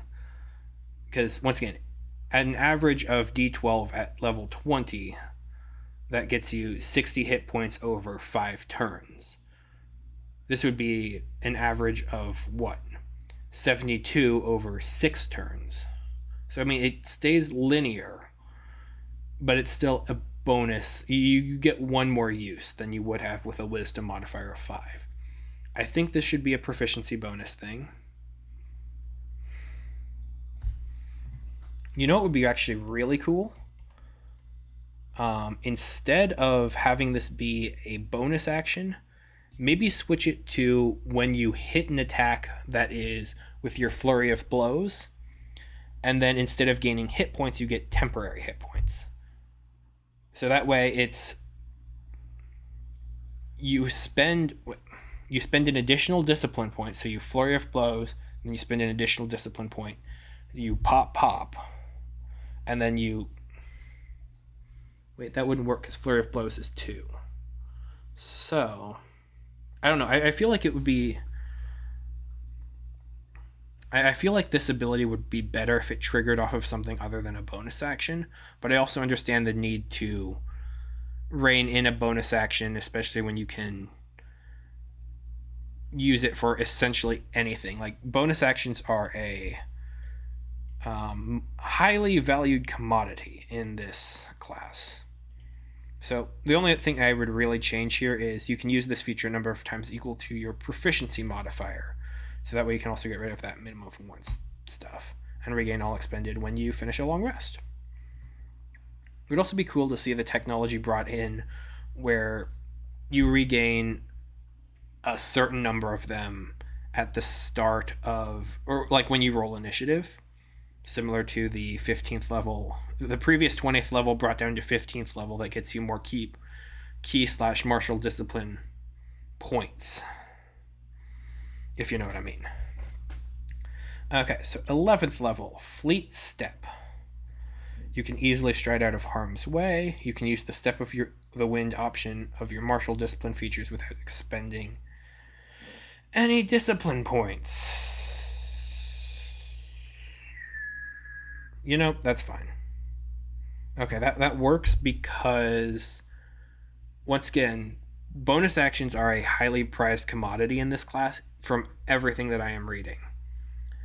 But one of the biggest limiters of the monk class from the 2014 Player's Handbook is that you don't get enough key points, especially at higher levels, because you're popping off stunning strikes, you're popping off your flurry of blows all the time, and then all of these subclasses usually proc off of spending additional key points, your additional discipline points. So Fleet Step here allowing you to use your Step of the Wind option as a bonus action without spending any discipline points helps to heal back and allow you to have more discipline points for further use with other abilities.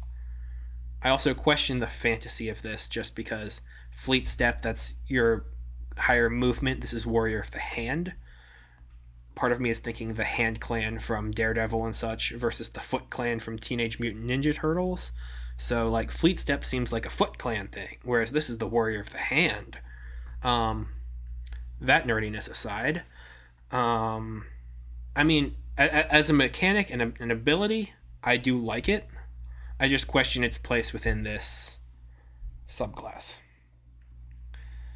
17th level, your Quivering Palm.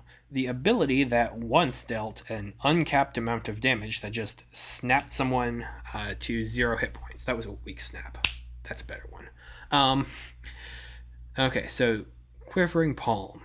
You gain the ability to set up lethal vibrations in someone's body. When you hit a creature with an unarmed strike, you can spend 3 discipline points to start these imperceptible vibrations, which last for a number of days equal to your monk level. They're harmless unless you use your action to end them. Okay. To do so, you and the target must be on the same plane of existence. When you use this action, the target must make a con save, taking 10d12 plus your monk level of force damage on a failed save, or half as much on a successful one. You can only have one creature under this effect at a time. You can end it harmlessly without using an action. So let's do some math here.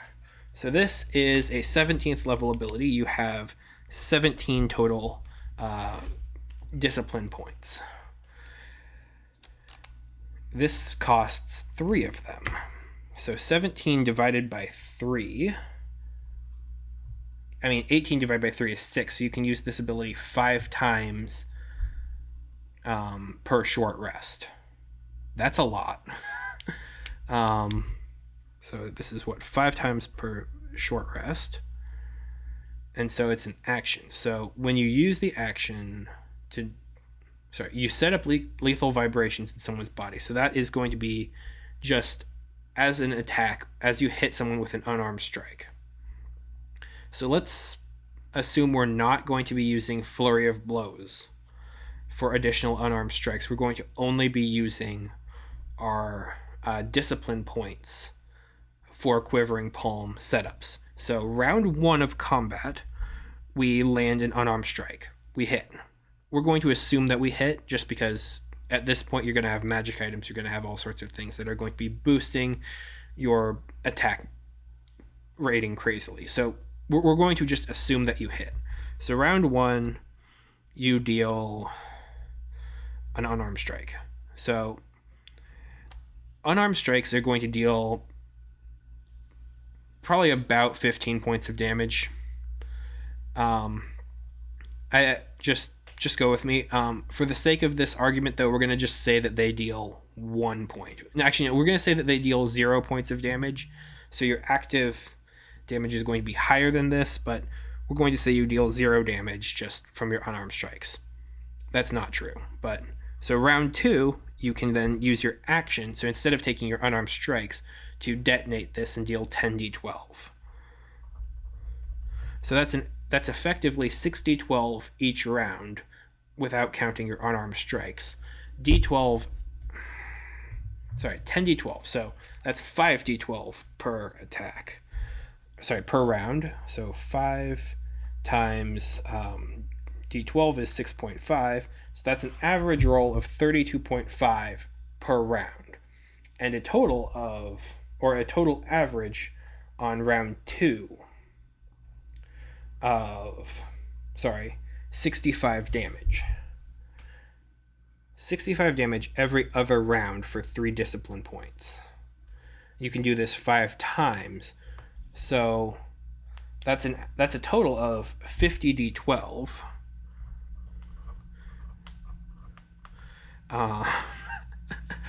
50d12. So the lowest possible thing that you can get from 50d12 is 50 points of damage over a total of 10 rounds.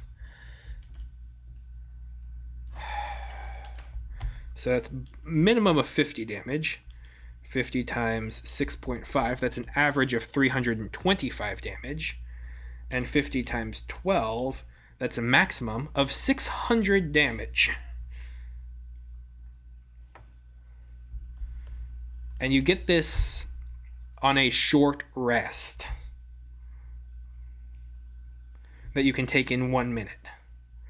So wait, if this is a combat that goes 10 rounds, you take 1 minute, that's 10 more rounds.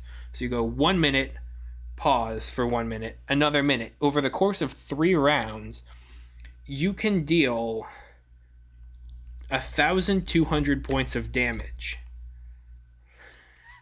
just by using your Quivering Palm ability. And yet dealing an uncapped amount of damage to reduce a creature with any... What's a Tarask's hit points?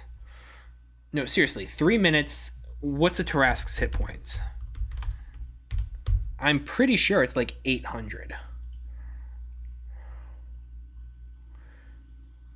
Okay, come on, D&D Beyond, let's do your thing. 678. That is, you are dealing over the course of 1 minute. Like, we don't even have to get into you take a short rest and then you deal more damage as a part of your next round of doing this nonsense, you essentially can fell a Tarask using just your Quivering Palm feature, assuming you roll maximum damage. Once again, unlikely. But, like,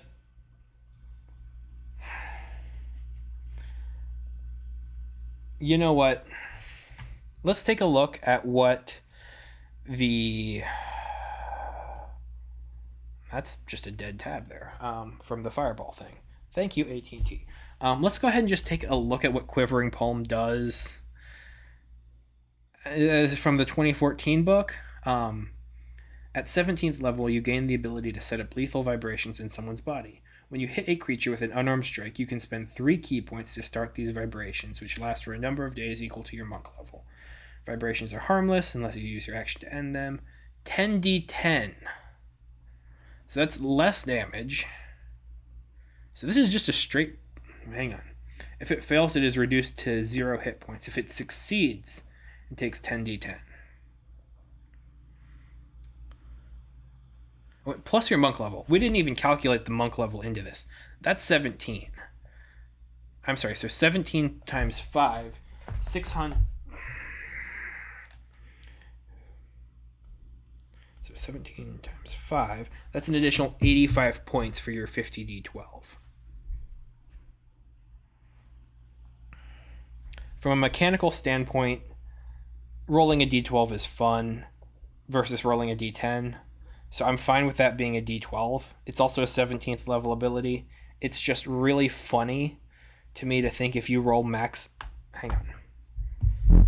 Let's do the math again. 50 times 6.5, that's 325, plus 85 from that. That's a guaranteed 410 points of damage over the span of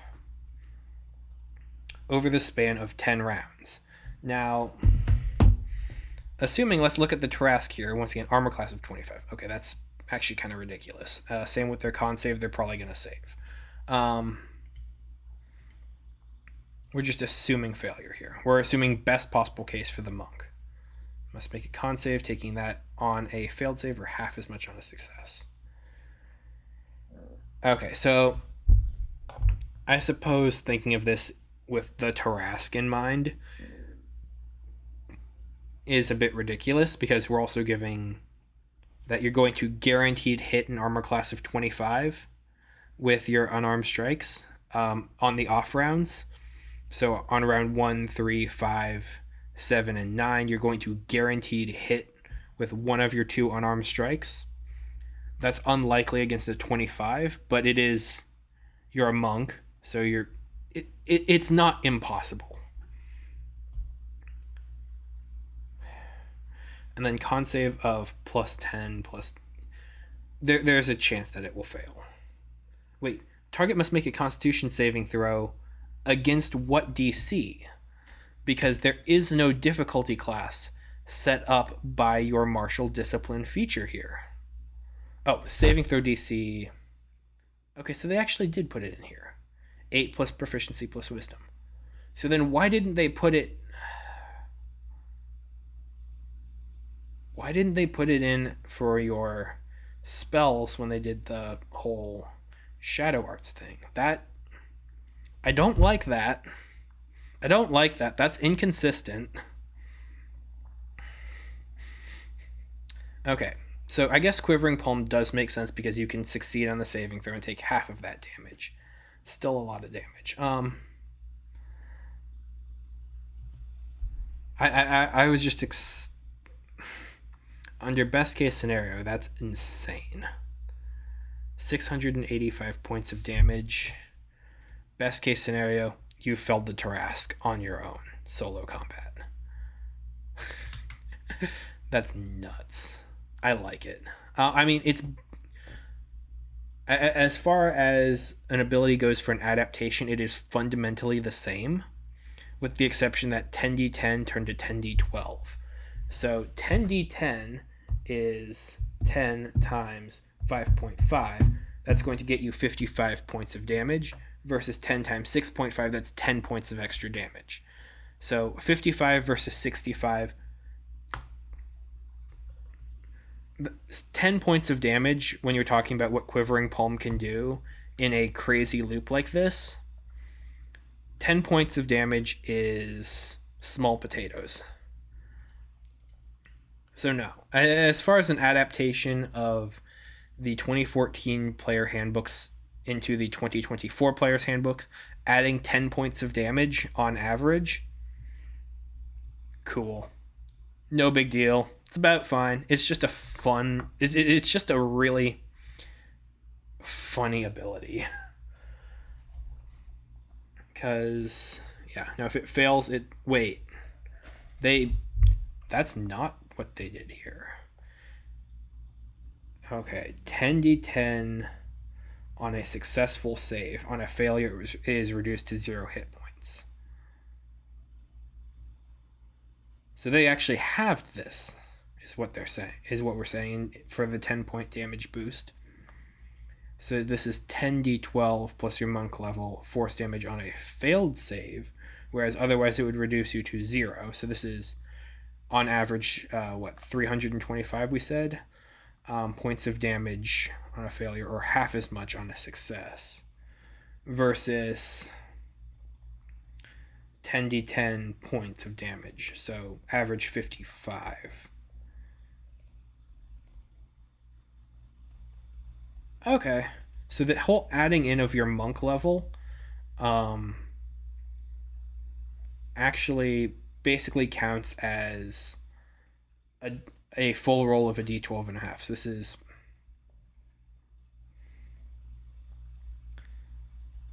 I don't know if, from a mechanical standpoint, I don't know if they really needed to change it. Actually, no, they definitely did, because this was 3 key points, and you can just spam that, and it's just auto to 0 in 2 rounds if they fail. So no, that definitely needed change, and I think that this is a reasonable change. Sorry about going into all the numbering there, but let's just go ahead, now that we've gone through the entire playtest packet here. One, I think for our overall thoughts, Monk is now significantly stronger. Way of the Elements needs to have stances added in and to have some slight adjustments made. Shadow needs to be clarified in some parts a little bit, but overall I think it's a really good subclass. As far as the Monk standard class, I do like, for the sake of playtesting and reading through designs, how they have this 5th level, etc., and breaking it down by level. But I think when it goes to print, it'll be much better to just have Stunning Strike 5th level Monk ability, ability to score improvement 4th, 8th, 12th, 19th level Monk ability. Like, I feel like it's helpful here to have the parsing, but I feel like it's also a lot of expended words that just kind of all say the same thing. Nonetheless, I think this is a wildly good improvement for the Monk as a whole, versus the 2014 Player's Handbook, and I get why, with the whole change to Step of the Wind, that helps to greatly make much more sense of the 1d8 per monk level hit dice. So let's go ahead and jump over to the official D&D YouTube channel to see what the designer notes for this are, and see if they have anything additional that I may have missed. So let's go ahead and just grab headphones and pray to the gods of AT&T that we might actually have a chance of watching this thing. Okay. 7 minutes, 26 seconds. Seems reasonable. So we've got the Monk. We've got some pretty significant changes to the Monk. Let's deal with this. Yep. A lot of people have been asking this whole time, where's the Monk? Where's the Monk? So let's talk about it. So the Monk has been in our internal playtesting for quite a while now. And one of our main goals with the monk is to get its output right, because we have been concerned for a number of years that the monk's damage output has not been where it should be relative to other classes. And so, to me, one of the main things about the monk is that your martial arts die progression has all moved up one die. And so rather than starting at a D4, you now start at a D6, and it goes all the way up to a D12. So in a way, we could just say that, and that's enough for exciting changes for this class, because monks now are really going to be able to punch at the weight that they should have been all along. But of course, we've done more. We have brand new features in this class. The monk now gets weapon mastery. So in addition to their enhanced unarmed combat, monks also now get to play around with the fun options in weapon mastery and get to then explore some amazing tactical combos when you start thinking about combining certain weapon mastery properties with then also certain features in monk subclasses as well as in the base class. Okay, so actually going back to what he was saying there, getting damage output right for the monk makes a lot of sense, especially in a world that has rogues and paladins. And as just competitive martials, we're not talking about linear fighters, quadratic wizards right now. So getting the monks to up to that level is an important thing, and so by going from the D4 to the D6 and just increasing one step, one, that helps bring it in line with other classes a bit. It basically adds 2 points of damage, 1 to 2 points of damage per die size, which once again, really nice. I like it. As far as adding on to damage, you're going to be getting that primarily through your subclass, which is what we saw with like the 4 elements getting the elemental damage types, and then at 17th level getting the additional, you can pump an extra martial arts die into your attack. Weapon mastery is a really cool feature where you get different properties added onto your weapons and such, but I do think that we lost something by not getting to just use the monk's martial arts die for it, because if we go back to playtest packet 5 here, and I believe it's back at the top here with weapon mastery, okay, so if we look at our ones here, our simple weapons, the only time that using the martial arts die is worse than using these damage dice is at a lower levels for the great club and the light crossbow. And that's even assuming that you can do stuff with ranged, because primarily the monk is a martial class. So at a lower level, when your martial arts die is 1d6, the great club is the only thing that's going to outpace it that you can use as far as a simple weapon. So if you're stuck using the weapon mastery system here for your dagger that deals 1d4 damage, you're going to get the nick property here, but you're still reducing your damage by a die size back to your 2014 monk.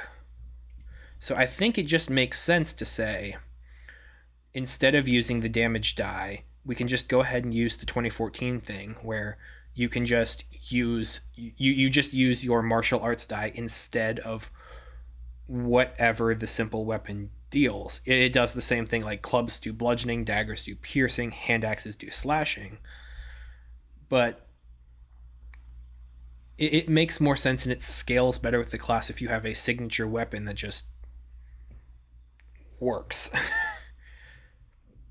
But let's go ahead and just jump right back into this video here. We also have a new feature in the monk called deflect energy. This is an often requested thing in the class. Yeah, So it's because it's really cool. in the past, of course, And it works. monks could deflect like arrows. You know. Actually, let's see if he mentions the thing about doing like multiple missiles as far as like magic missile or multiple eldritch blasts. So let's see if he says something about Catch that. them, Throw 'em back. throw them back, that kind of thing.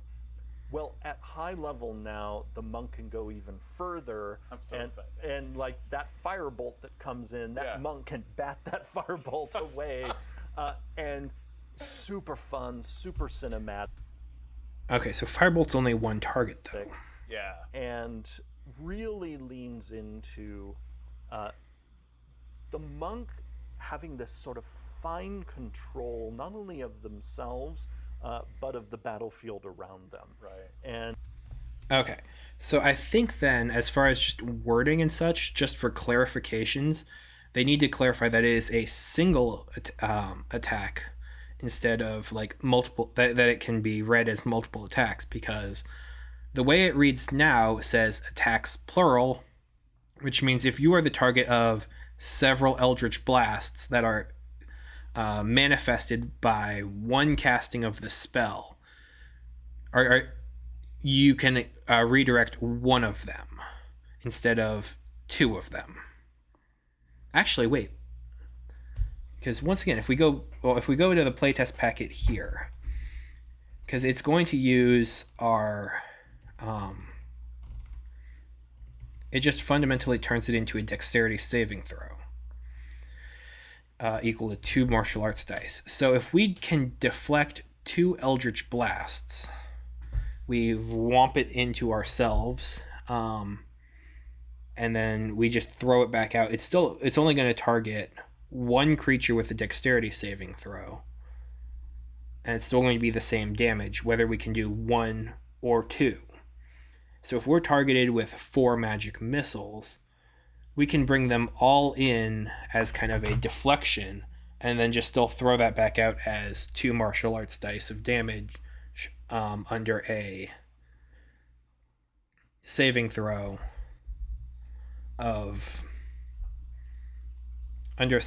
that is, dexterity. So under a dexterity saving throw. Why am I stuttering on that?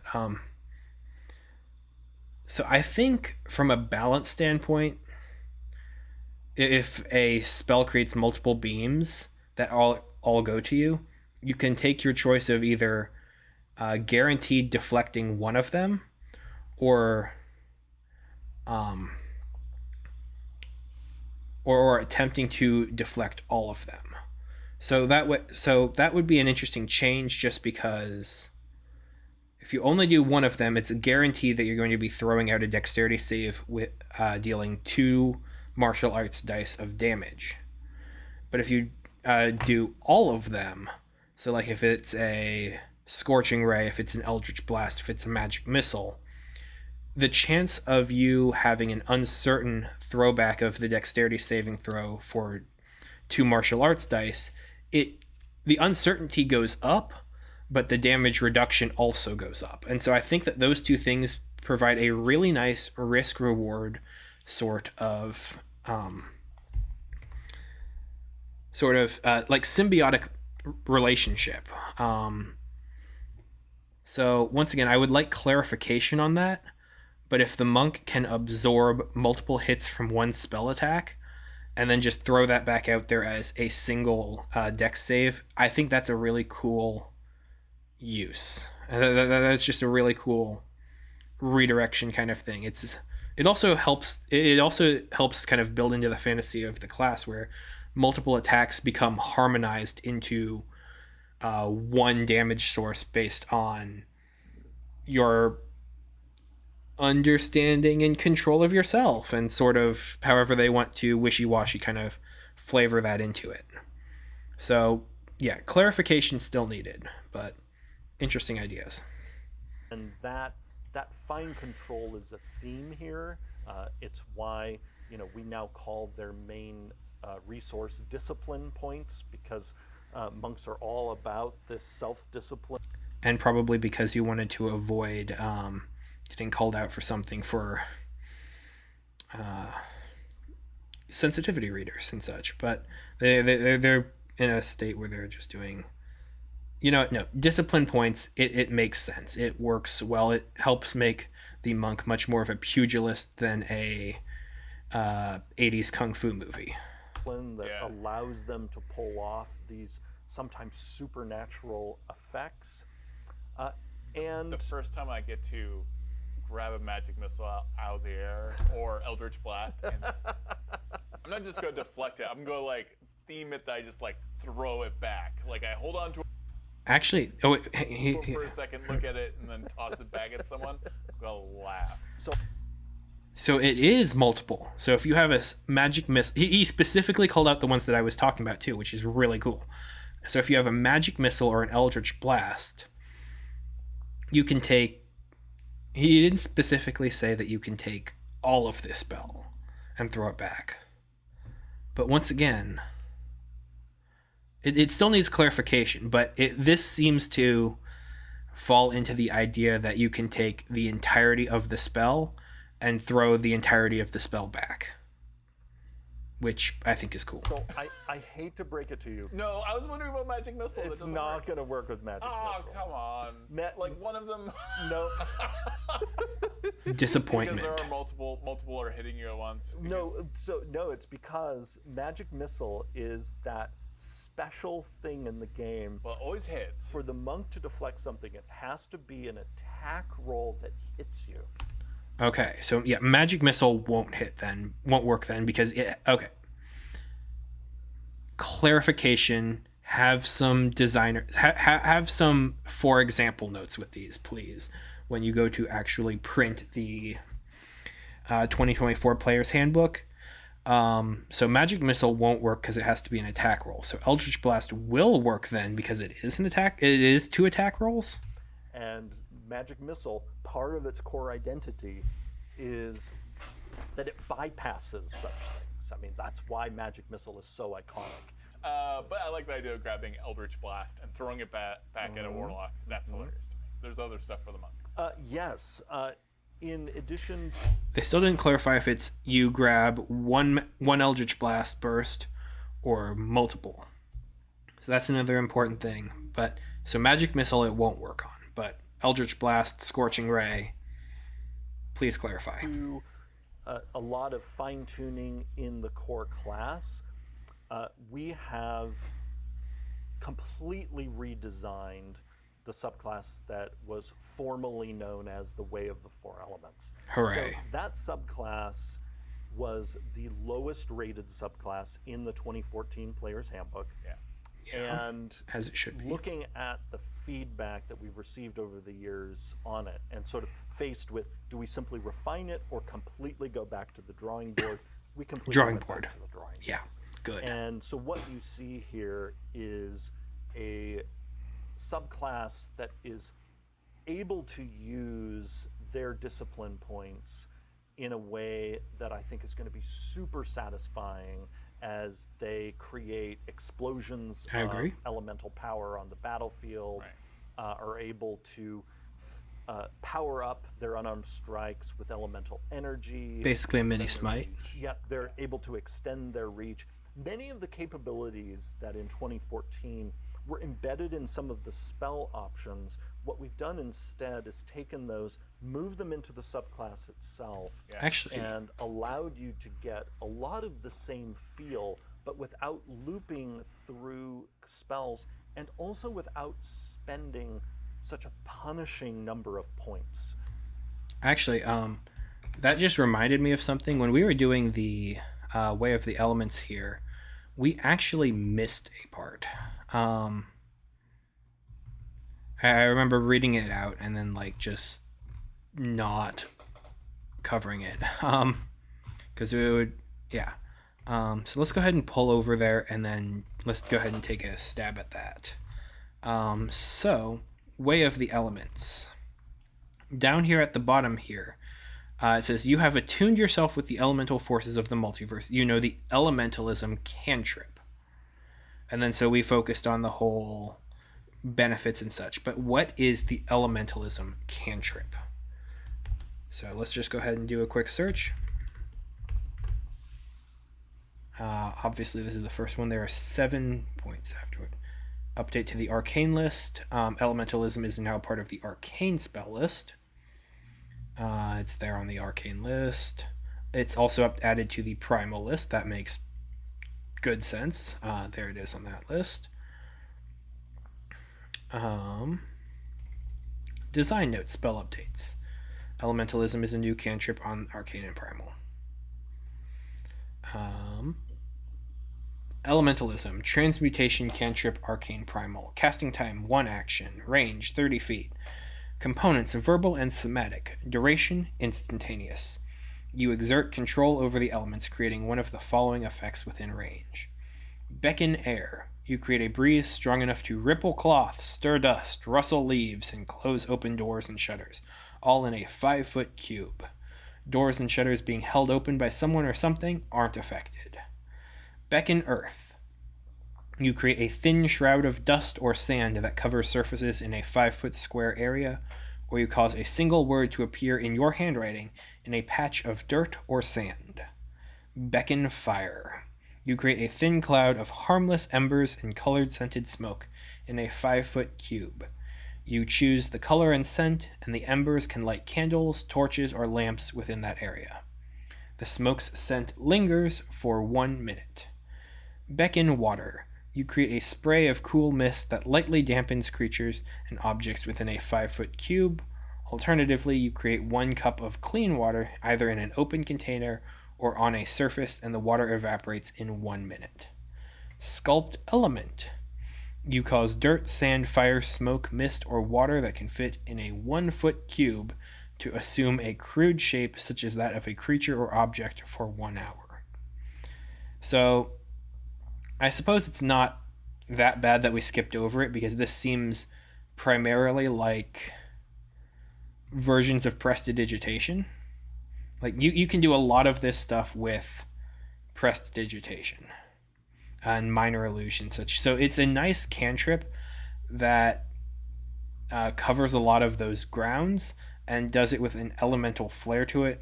But from a fundamental mechanical standpoint, it's not going to change how the monk actually works. So, cool. Glad to cover that, because I don't want to mess that up and all that. So let's go ahead and just jump right back to the video here. Yeah.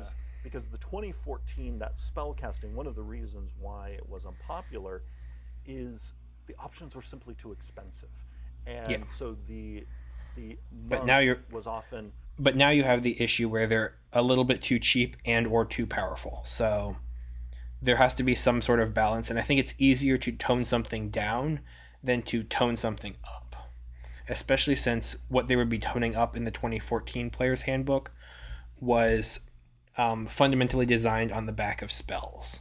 And spells can't really be toned up without toning up the entire rest of the classes that have access to those spells on their list. So you can't mechanically change the spell, and to change the spell in a specific instance for the monk and say it deals this amount of damage instead of the standard spell, why are you not just taking that ability and just making it a monk ability for it? So toning up, especially in the case of the 4 elements, is not as valid of a strategy as just to go completely back to the drawing board, create something that is perhaps a little bit more powerful, but now you can have that baseline that you can tone back a little bit.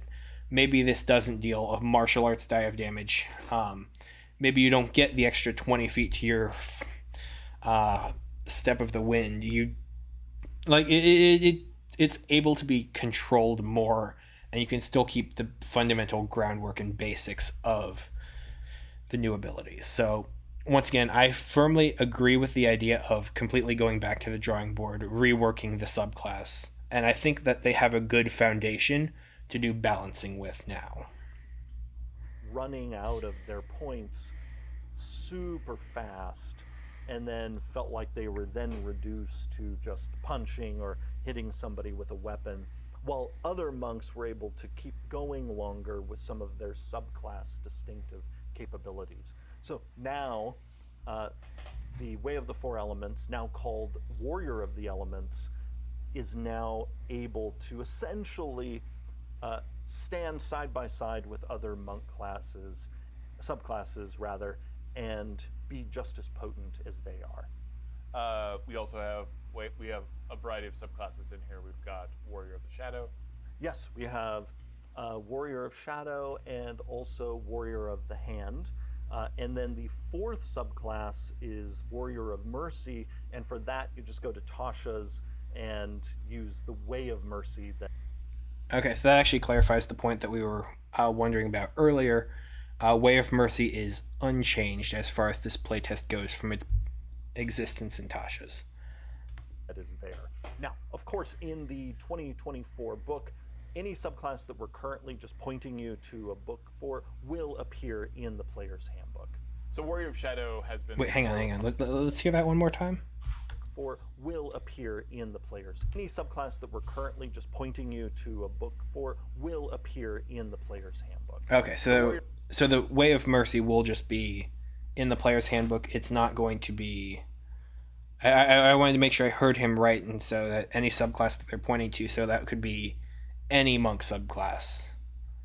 Sorry, my brain heard something different, and so just need to hear that for confirmation. Warrior of Shadow has been more refined. Like, you can move the darkness around the battlefield. It's Yes, tactical. that is a big change in Warrior of Shadow, and that is you're able to create darkness as you could in 2014. Okay, can he give us a justification for why this can't be just a core part of the darkness spell and have that technology then applied to things like silence? But now you can move that darkness, Yep. and you can see in it. Yes. Yes. So that Except the darkness at 17th level, because it's magical darkness and you can't see through it, even though the darkness spell is magic darkness. Just clarification points, please. combination of things is fantastic. We've also lessened the subclass's reliance on spells, and it gets more of the capabilities that before came through spells just directly through its features. That is... 100% agree. Simple Good change idea. that changes the battlefield quite significantly. Yes. Yeah. Okay. So, with that being the end of the video, I think that that's a good place to call it. Just because we got a couple answers for clarification on the Eldritch Blast situation. We didn't get a lot of justification for like why darkness can't just be a thing that you can move around on your turn as a core part of the spell. But overall, I think, like, I want to reiterate here. Let me go ahead and just kind of jump back to my magnified form on the screen here. I think from a fundamental standpoint, the new monk is significantly better than the 2014 one. If I was going to be continuing to play D&D, I'd be interested in playing one of these new monks. Take for that what you will. I think that some of the subclasses need clarification, tuning down primarily in the case of the four elements. And I'm sure we could do a whole thing on Way of Mercy, but since that already exists and has existed for a while in Tasha's Cauldron, and it's not getting any notable changes, I don't really see much benefit in covering it today as a part of this video. That said, thank you all so much for watching. If you did enjoy this coverage of the monk and kind of breaking down what it can do and where it's been as far as the 2014 versus the new playtest that released today, please drop a like, please drop your thoughts and your comments and what other broken combinations you can figure out. I love to read all of that sort of stuff. Thank you so much for watching. I hope you guys take care, and I'll be seeing you. Bye.